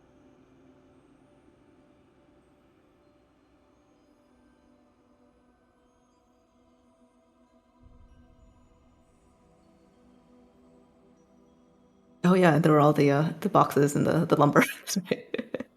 There's actually a very convenient pyre right there. So yeah, I think she will just put them on top of this pile of wood, not too far from the fallen the creature, the bullet.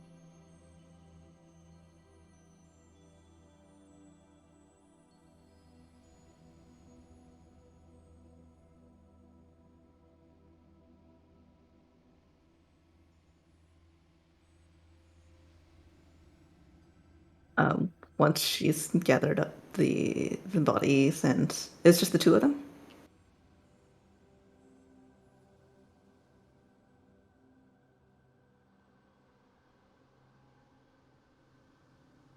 Did we know it was the intention to bury the bodies? Oh. I'll come along, but she's going to follow behind with the intention of.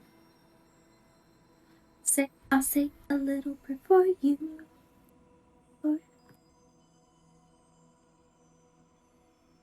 I think she's basically just gonna go around and try and find as many of the arm patches, since she didn't remember exactly how many of them she saw, and we'll collect as many bodies.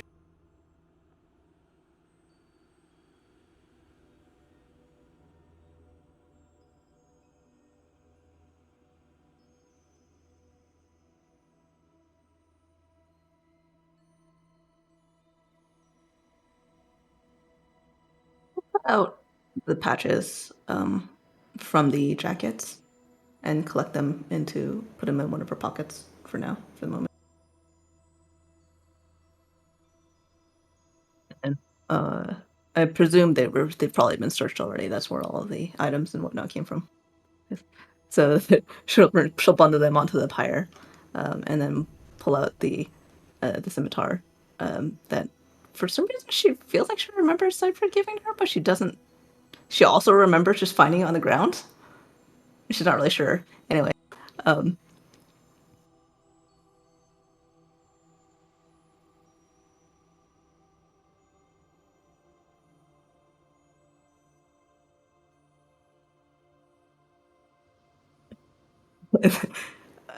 she looks over and not realizing what she looks like, standing over these bodies, pulling out a sword. She says to the Samsel and Araya, I think they're ready now if you want to do it or if you have anything to say. And then she says a word that sounds surprisingly a little bit hissy, or sounds almost like sand rushing across, skittering across the ground, and a brief puff of heat that feels even hotter than it should be in this cold winter air. And then the scimitar bursts into flames along the length of it.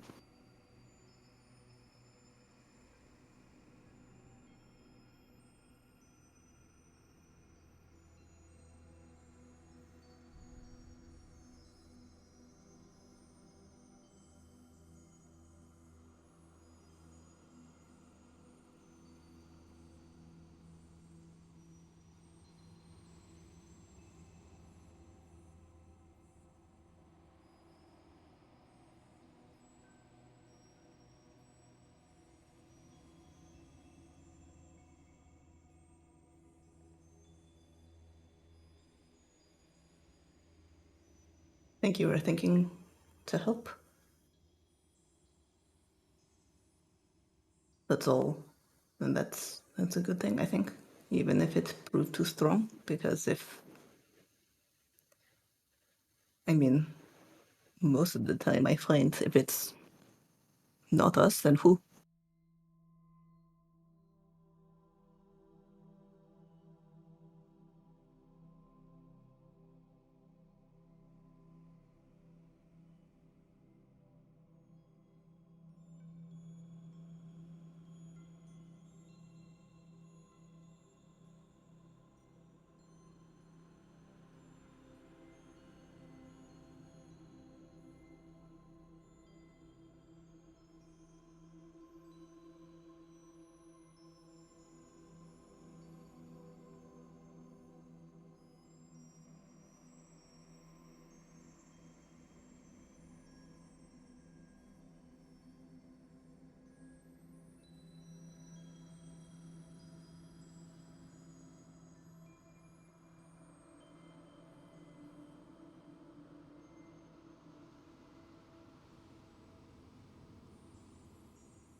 Not sure if it'll still work.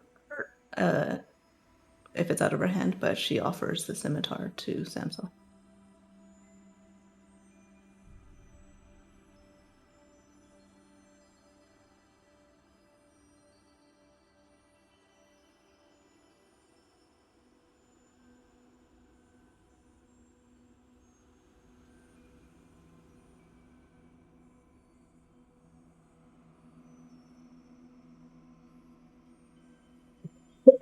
And then she suddenly realizes that where this must have come from.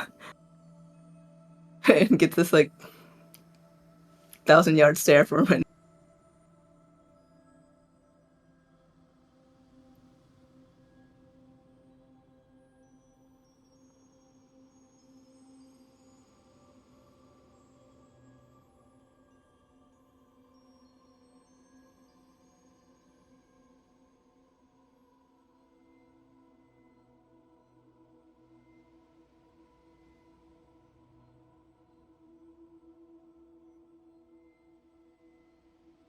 Yes, it will.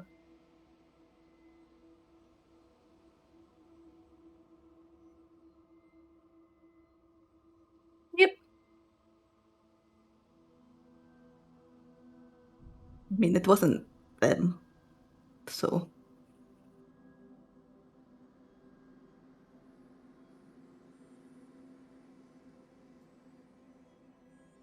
maybe you should keep that. We found a lot of things. I'm actually not sure what was from your people and what was from the other people of Merwood. But I'm sure you can, if you would like to, you can ask around.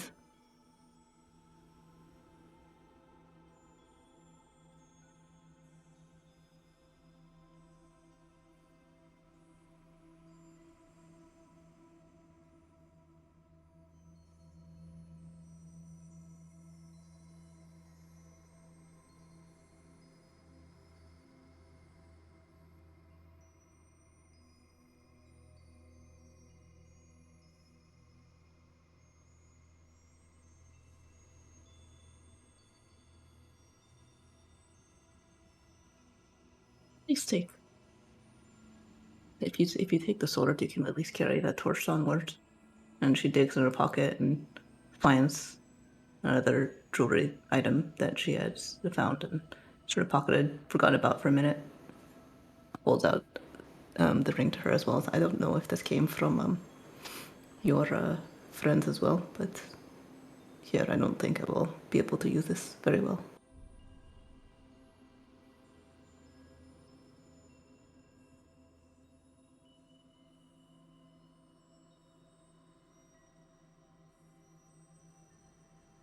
You change your mind, it will. At least these can always be yours. She'll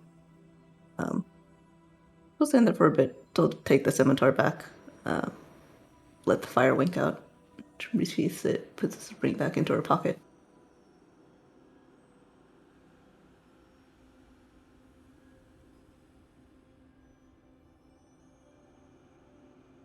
Nice scene transition.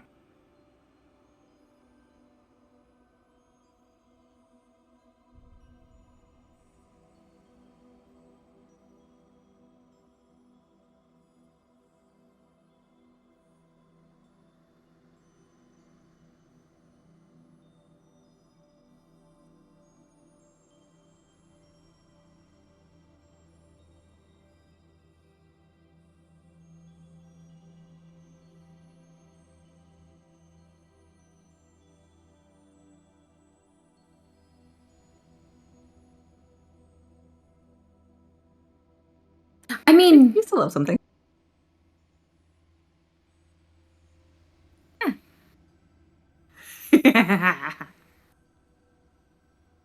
I want Shalati to turn her upside down like a cartoon character and shake all the things. Our backpack. Yours? Ours.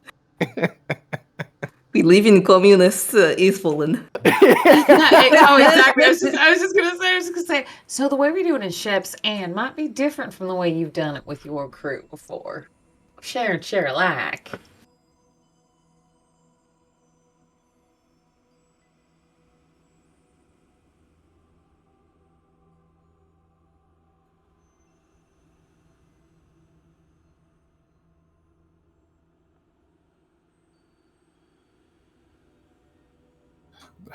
Pop open a thing of honey water for him to sip at and let him communicate whatever he found.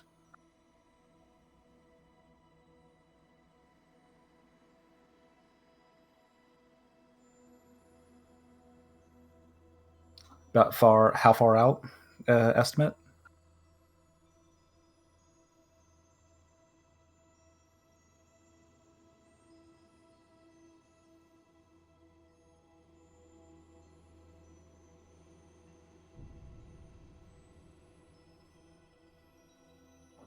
Sure, that's fair. Did they seem threatening in any manner, or was it purely just people walking?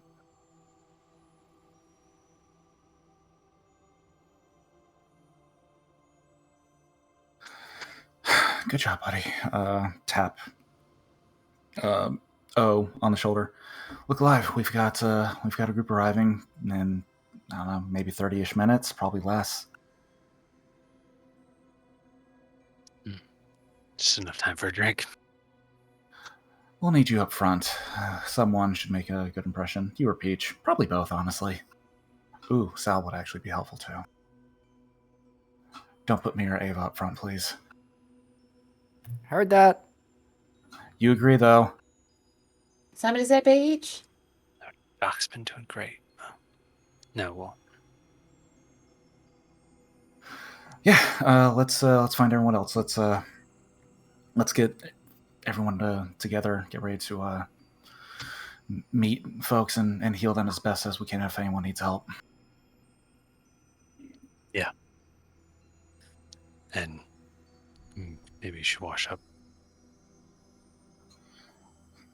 For the life of me, I thought I did this already. Okay, I'm gonna rush it. Okay, Esmond's gonna run downstairs, yell that people are arriving, and he's gonna go take a very quick rinse.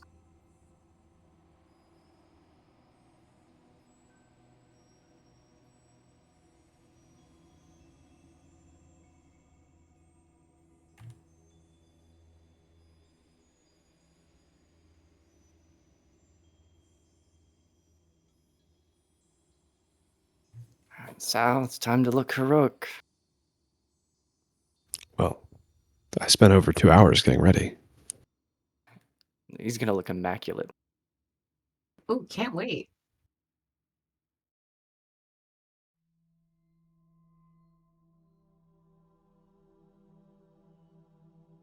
Okay. I couldn't find where the ghost dropped. Like, I heard something drop and I can't find it. I didn't go upstairs, though. Oh dear.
Specifically, it's Ava's there, but as far as stopping the undead blight in this town, yeah, that's our doing. Collectively, cooperatively.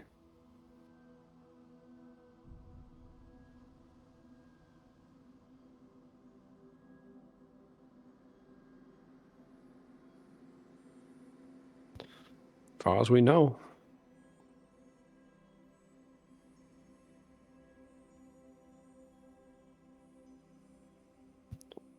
How many of you? More coming?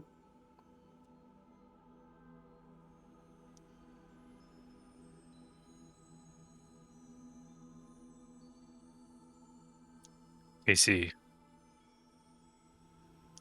nudged Salinger. You forgot to introduce yourself.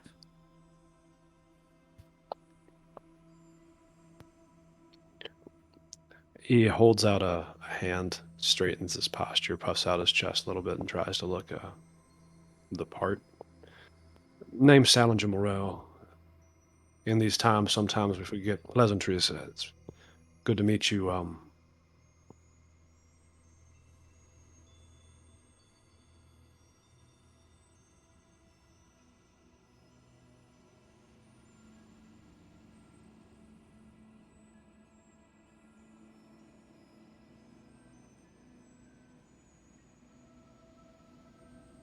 The fact that Sal is still so young, there's going to be just a little bit of a boyish giggle. It's such a cool name and a giant cyborg minotaur. He can't help it. That is the coolest fucking name for a minotaur. I think the Minotaur needs a cowboy hat too.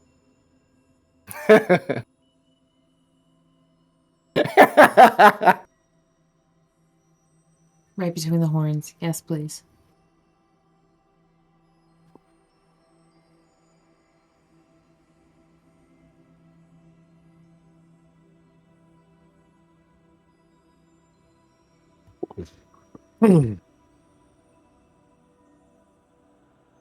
Most of them went off to war. I don't think that's true anymore, actually. Hell, I think most of our folks are, Went off to? yeah, they went off to war.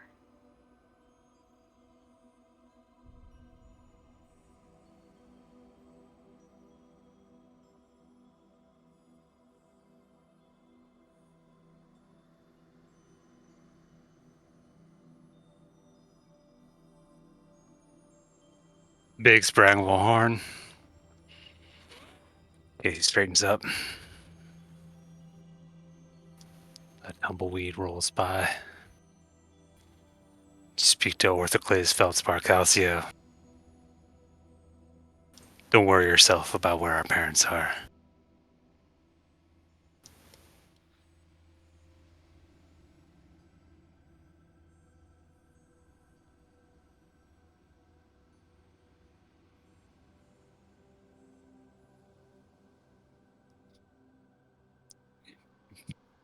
You've heard of Topaz Alcio's magnum opus.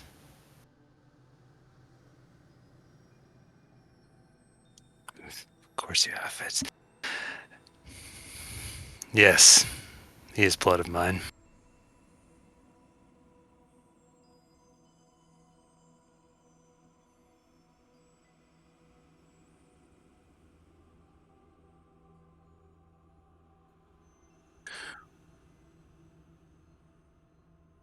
Well, we were hoping you could fill in some of the gaps. We arrived to the town already stricken with undead plague. Large beast lurking in the center. What can only be described as undead fabricator pulling the strings of the majority of the town. We arrived with that in place already and had no choice but to call what we could and save what remained. Do you know how all this came to pass?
But you know, um, what are the names? Joe, Balk and Jordan. Bach, and John.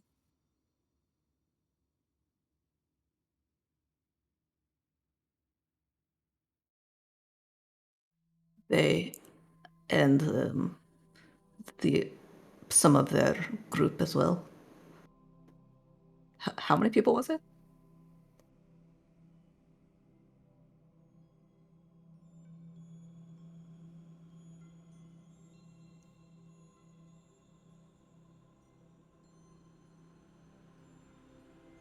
About a dozen got out. We sent them north, or not north. We sent them east towards Shepherd's End with the wagon and some supplies, and then we came back here.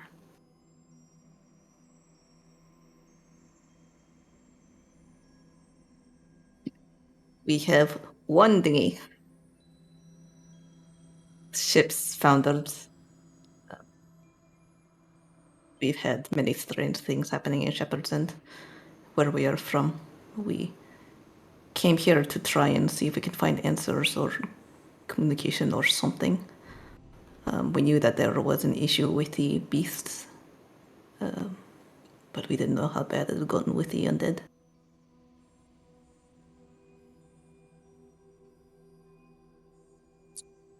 Avoided. No, we faced and conquered.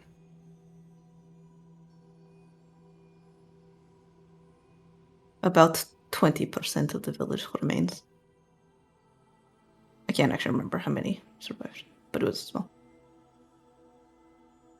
10%. Yeah.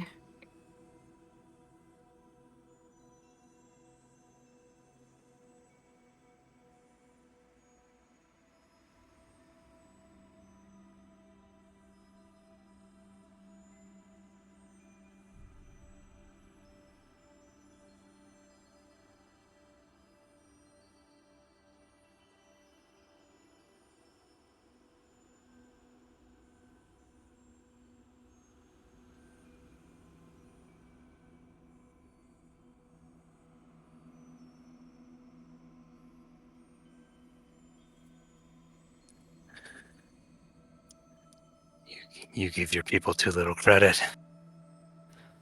Bog and Jorn and the others. They're the ones who led us to where we are. Gave us the information we needed.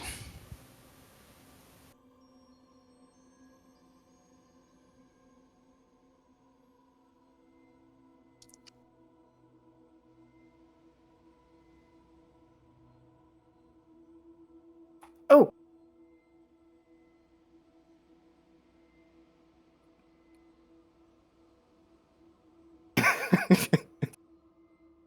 She looks probably too excited too. Introduce yourself, Doc. This is Doc. I mean, she'll take care of any of your wounded or weak.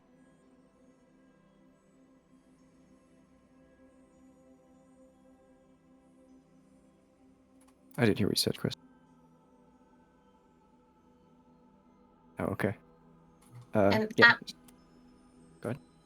I can get something going in the kitchen. Whatever we've got lying around, I know we've got bits and pieces, and you can make a soup out of just about anything. So there'll be hot broth at least, even if it's just flavored water. Enough to give something. Warm bellies at least. And Peach will kind of scurry off to the kitchen.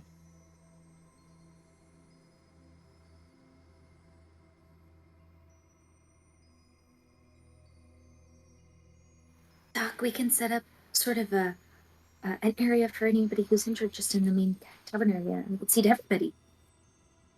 I have a few healing kits for the simple stuff. Yeah. The healing kits are very familiar to you, Doc. She's excited. She offers a double take, a quick, scornful look as she takes one of them back, side-eyeing you just a little bit, and then resumes being excited. Go ahead, Chris, sorry.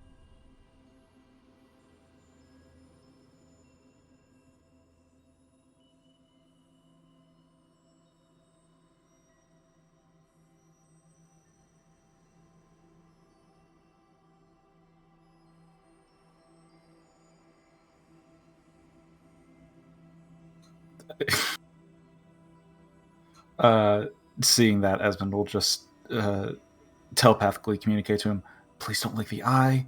It is really rude. Just You can keep playing, just don't lick the eye, please.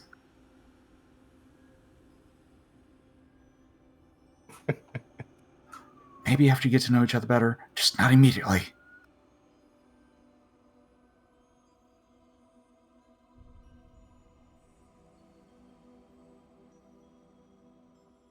Charlotte will go inside and to start arranging the central common room into an area for healing and then an area for eating.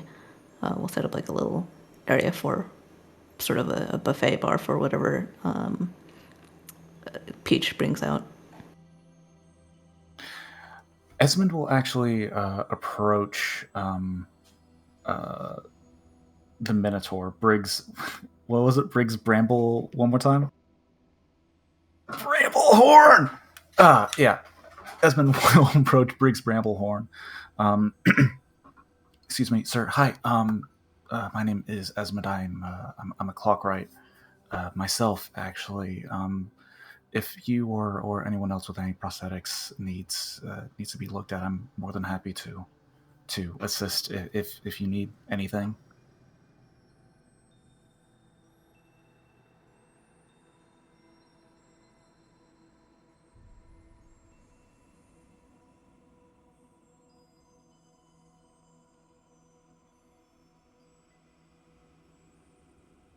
Great.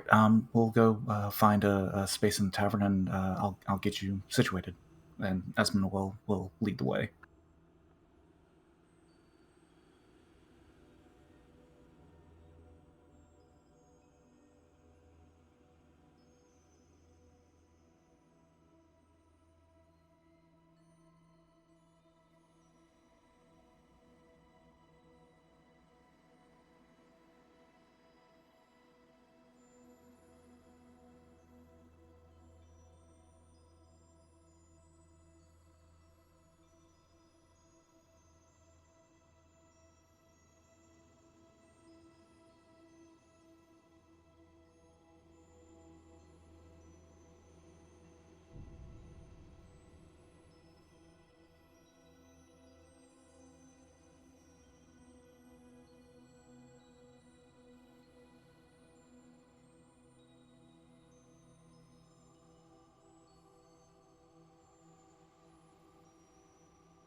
There are other taverns in the area, right?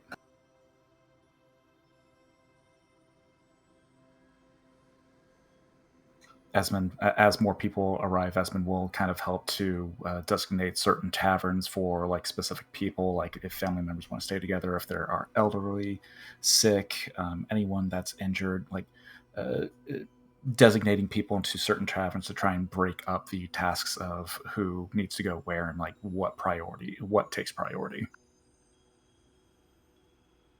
I think Peach does something similar with regard to sending folks out to search out food sources.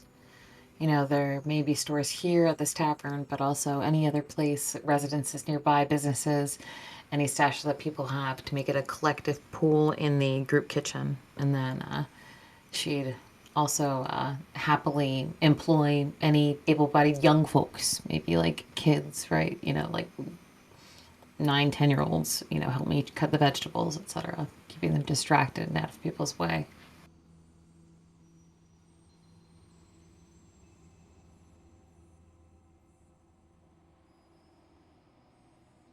Yeah, I think Charlotte will help out with setting up rooms, finding places that are weather tight, and building out fires and whatnot. She's not, I think, necessarily going to deal with the deposition, I guess, the disposition of where people go, but she's setting up the living spaces for them, just for this next night or two.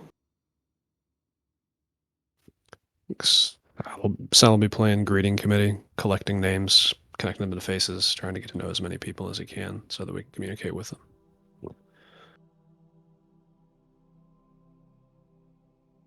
Casey has strung a white sheet between two poles and has fires burning behind it as he puts on an act of the shadow play for the kids and anyone else who might gather around. And as he makes the shadow of what is unmistakably Diamante Carbonado, he takes on the voice.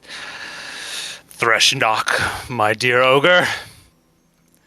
Sorry to intrude upon your well-decorated abode, as he kicks the skull of what's probably someone he's there to rescue. I've simply come to retrieve the townsfolk. You may know them as Lunch. But yes, we can work this out the easy way, or we can work this out the fun way. Then he pulls out a sword, and flames burst and rise in intensity as the shadows grow on the sheet of shadows, and then a second shadow appears and takes on the shape of this giant hulking over and rumbles. Diamante Carbonado, you have no power here. And it's like, funny that. Not found a place where I do not have power, and lunges at the shadow.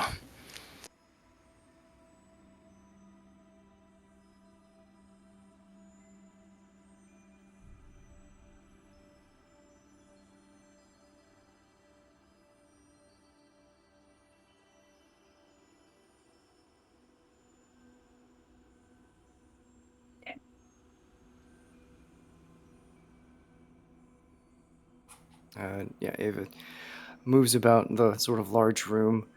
Occasionally, when they're packed in close enough and within reach, she concentrates and sort of reaches out, searching for the unseen sicknesses that people may be carrying on them, understanding that with these stressful conditions and limited resources, maybe tucked away in different places, people may have a cold or something worse that they're carrying with them, and trying to identify that things early.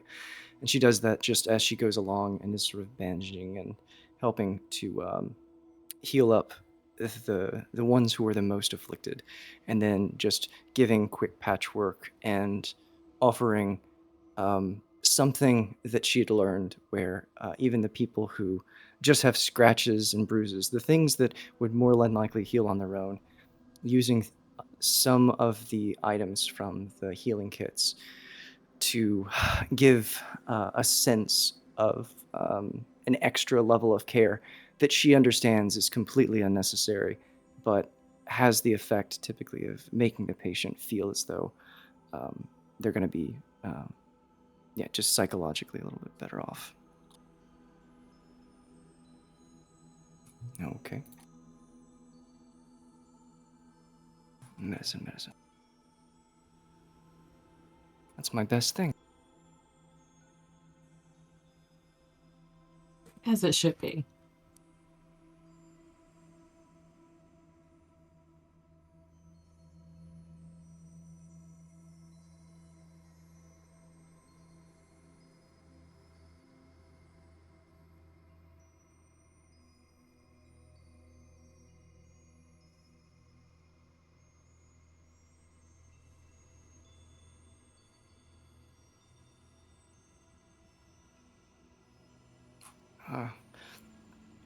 She sort of moving about, and I imagine with Araya sort of assisting, she's going to sort of pull Araya aside and indicate that to Araya, be like that she could, hey, see the Genasi lady over there.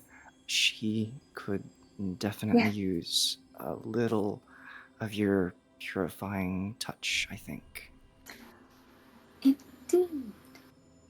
Yes. Yeah. No, of course. She Perfect. hands you the whole healing kit that you had been using, and then heads over to the Genasi woman. Hello.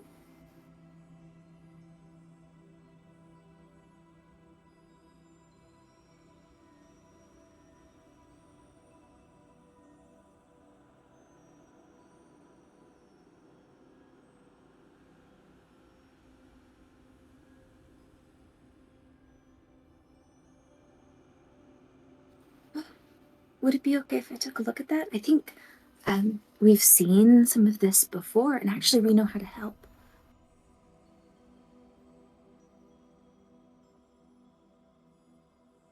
No.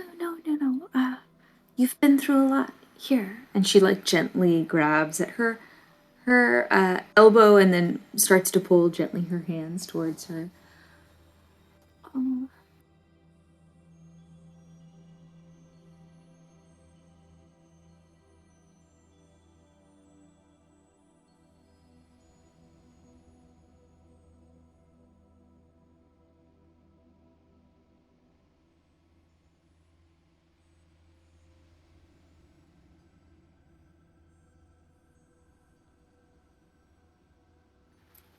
I understand why, but you're here with us, and we truly can help. Um,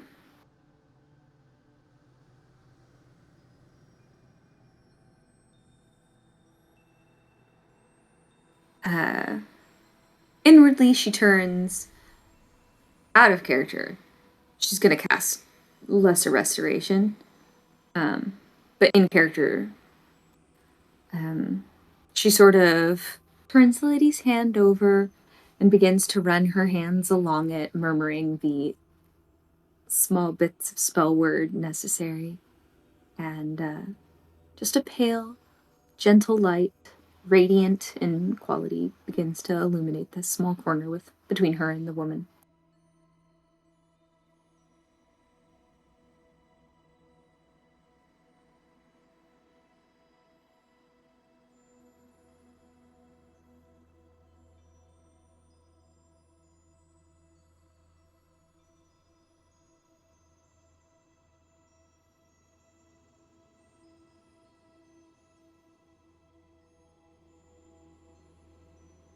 Oh, no, Ava's the physiker. I'm a different thing.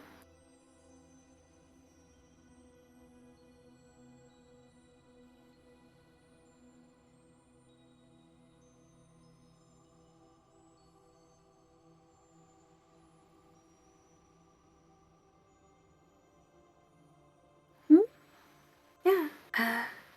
She sort of like runs her hands up the woman's shoulders. I think that'll help. I think that'll do you. Are you, it doesn't necessarily take away injury. It just sort of cleans you. Are you hurt still?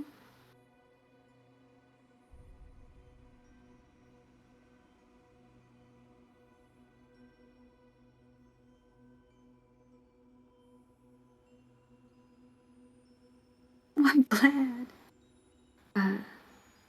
Well, you know what actually really does help the most is maybe a little bit of something hot and gentle to eat. Peach is the best cook among us. I have crackers. She has real food.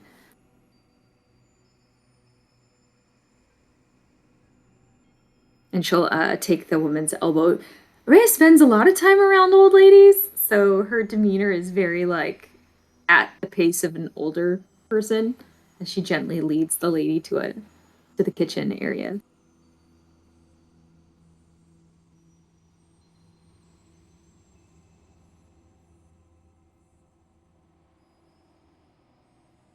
None of it goes very far. I think everybody would have been hiding a little bit for themselves. It's just there's no right answer to get through something like this.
Oh, sure. We're always prepping food, so we're probably gonna do some porridge in the morning and anything that's got a little bit more protein to it. So we've got some jerky here and some dried sausage. If you could cut that up real small, we can rehydrate it. And so Peach would sort of guide Samsel to starting to do the kitchen prep for the morning.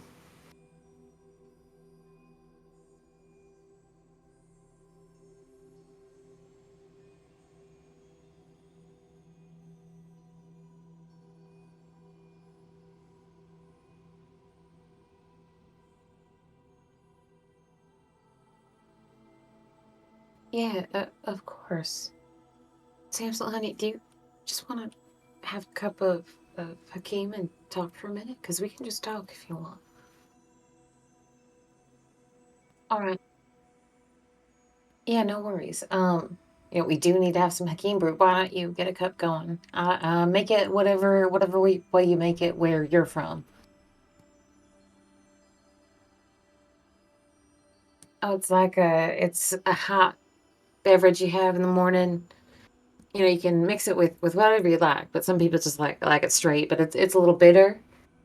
You take these beans, you roast them, you grind them up real fine, and then you drip hot water over, and you can add anything you like to it.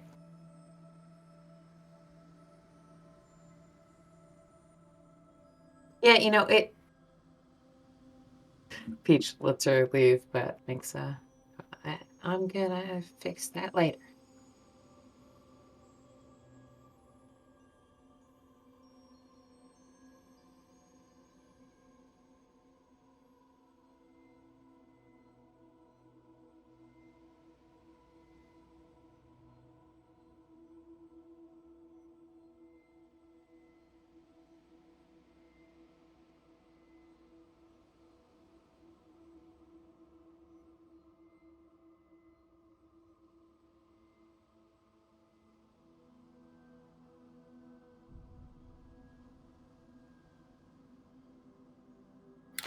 Oh,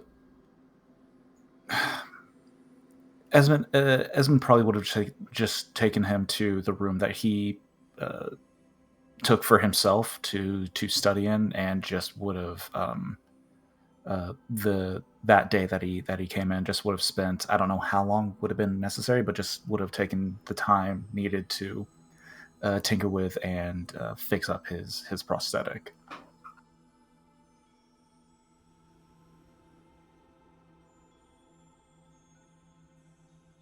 Okay, then yeah, that it would have been, yeah, there would have been a line, sure, but yeah, that absolutely would have been what he was doing the day that people arrived.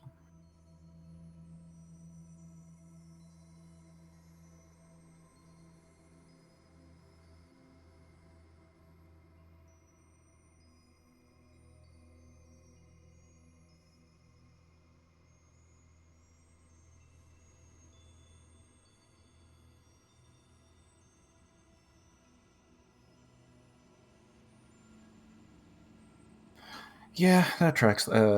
Esmond's bent over, like fine tuning some of the bits of the prosthetic leg. Yeah, that tracks. The common theory is that in times of disaster, lots of people tend to get drunk in, desperation of trying to avoid uh, everything.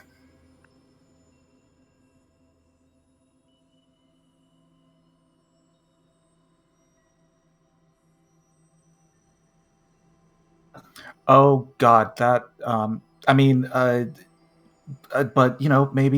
maybe just there was the what was supposed to be delivered didn't arrive because uh,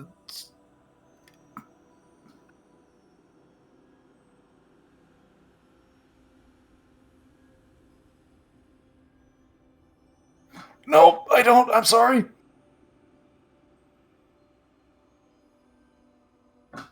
Blushing purple, not looking up at him, just working on his fucking leg.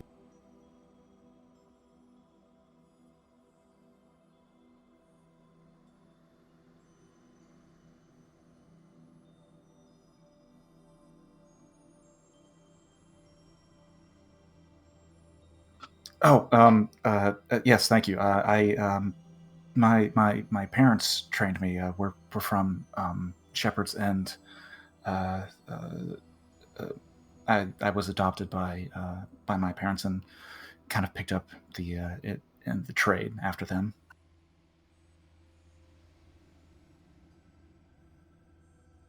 Oh, yes. Uh, are you familiar with them?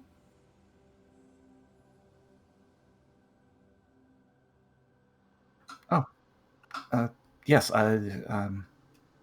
Yeah, the my family with Clockrights. I'm Esmond Clockwright. I,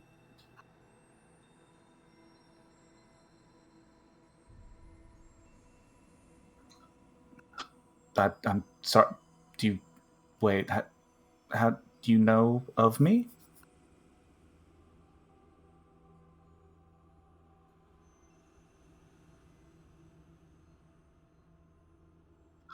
You know my sisters? When wait, when did you speak with them last?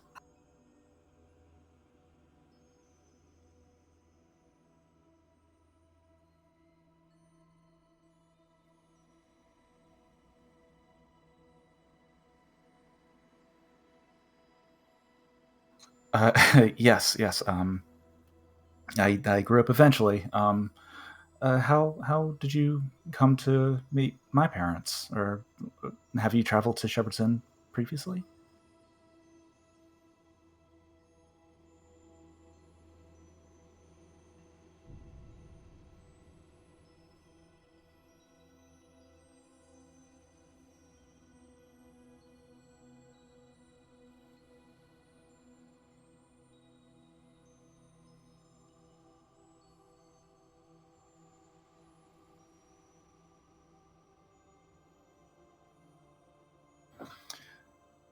No, no. But I'm thrilled to hear that you speak so highly of their skills. That really makes me happy.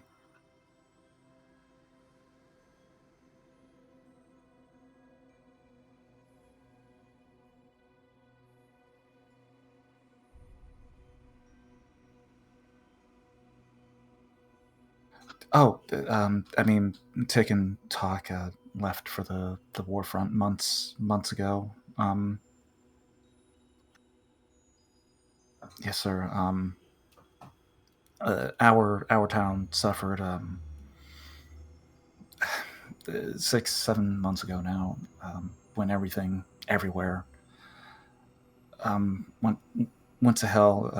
Our town suffered um, our own plight, and my father, and so many other of our townsfolk, um, did not survive the night. Um, so for now, it's still just my mother and my sisters wherever they are.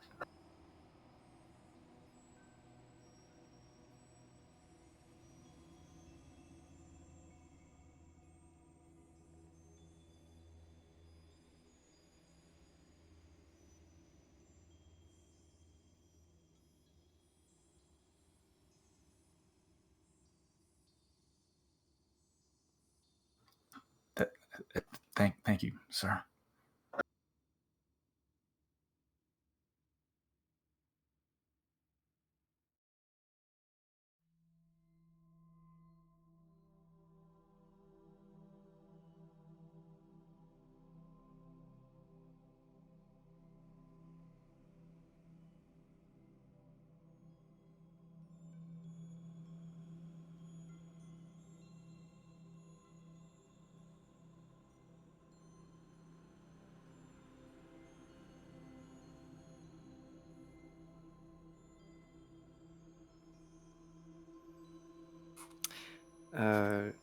Go ahead. Go ahead, Jess.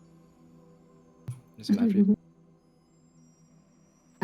Aria ends up spending her entire night just quietly in the corner reading a book and checking on people. She doesn't seem to sleep, but she doesn't seem tired for it. Staying warm near the fire, but just watching over very very pleased that anyone was left in the town, and glad she didn't have to set anything on fire. Plan B. We didn't need it. I mean, you seemed very into the fire. Are you sure you're not a little disappointed? There's always fires for the vampire problem. That's why it was Plan B. Yeah, Plan- Well, we'll make it Plan V. Plan B is not burning the town down. Plan A worked so well. Yeah, I think that once everything gets sort of settled in. Ooh. Go ahead. If Araya or if Ava does decide to come and join Araya, she does have something to tell you. Oh, God, we're gonna have to wait for next time. Unless you want to do it right now, because I'm doing something different. Do you want to do it right now? Okay, yeah, she's checking in. That makes sense. She'll check in with Araya because she's wrapping up. Everybody is either getting settled for the evening.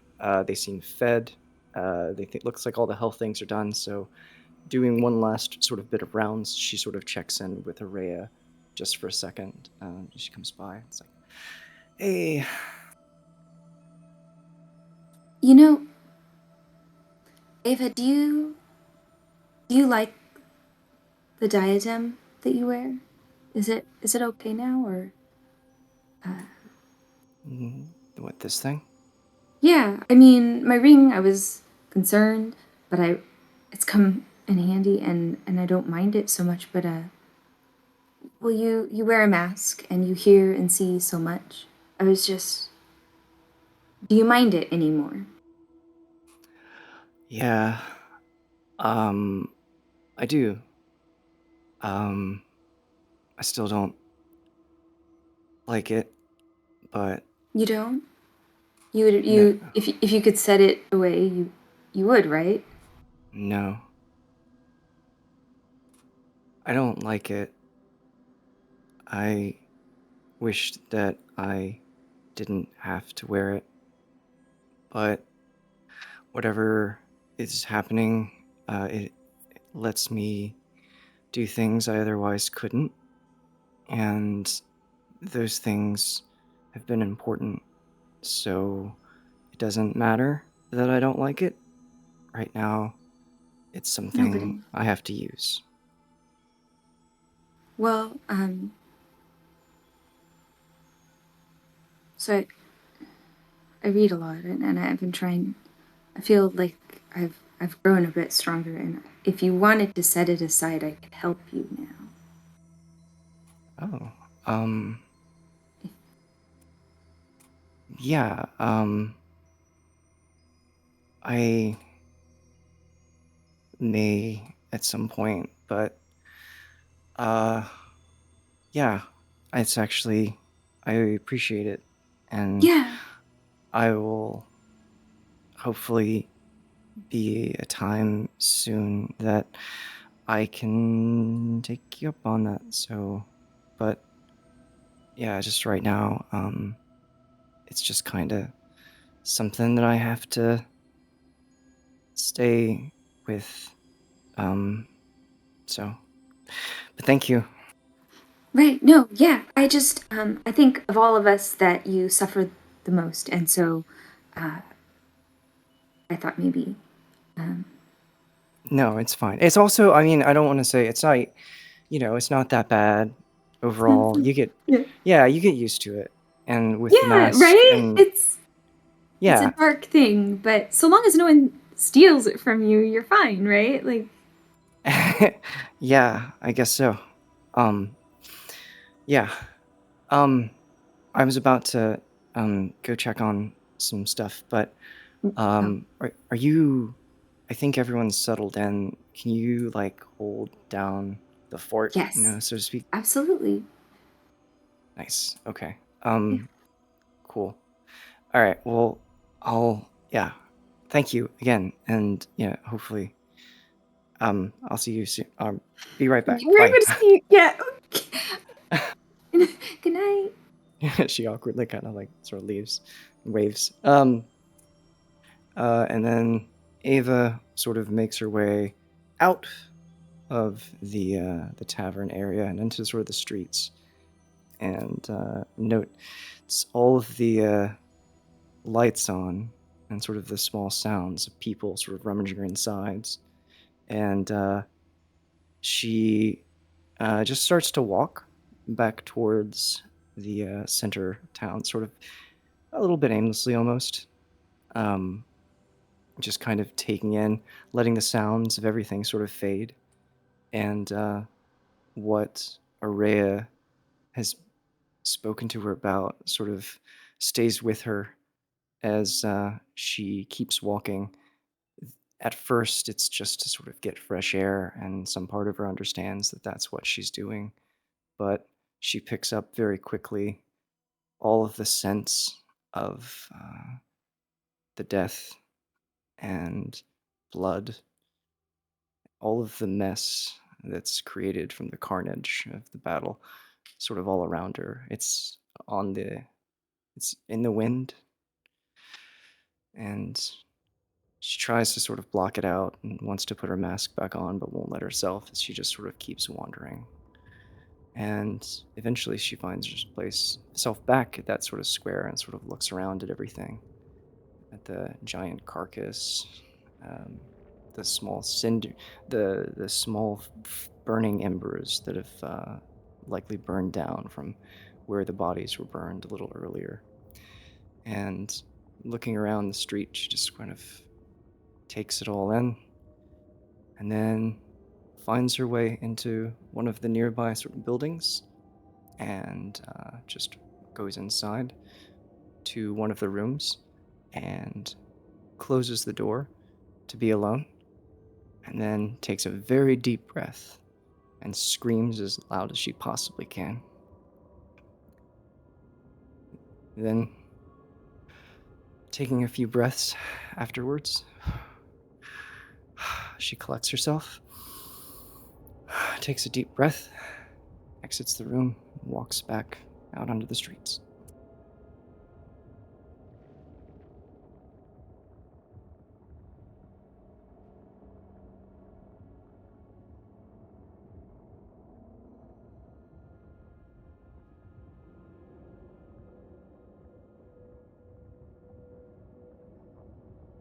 I'm so surprised that Ava didn't want to take it off.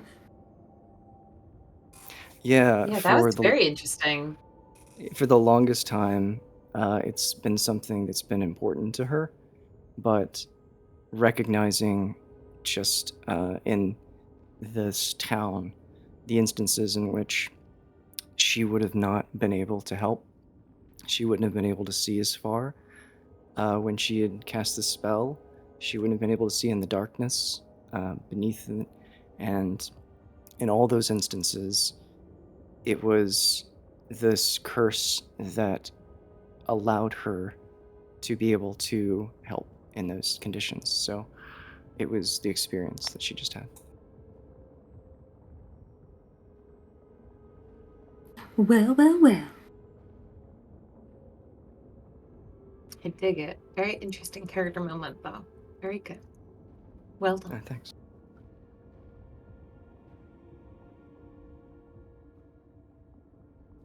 Yeah.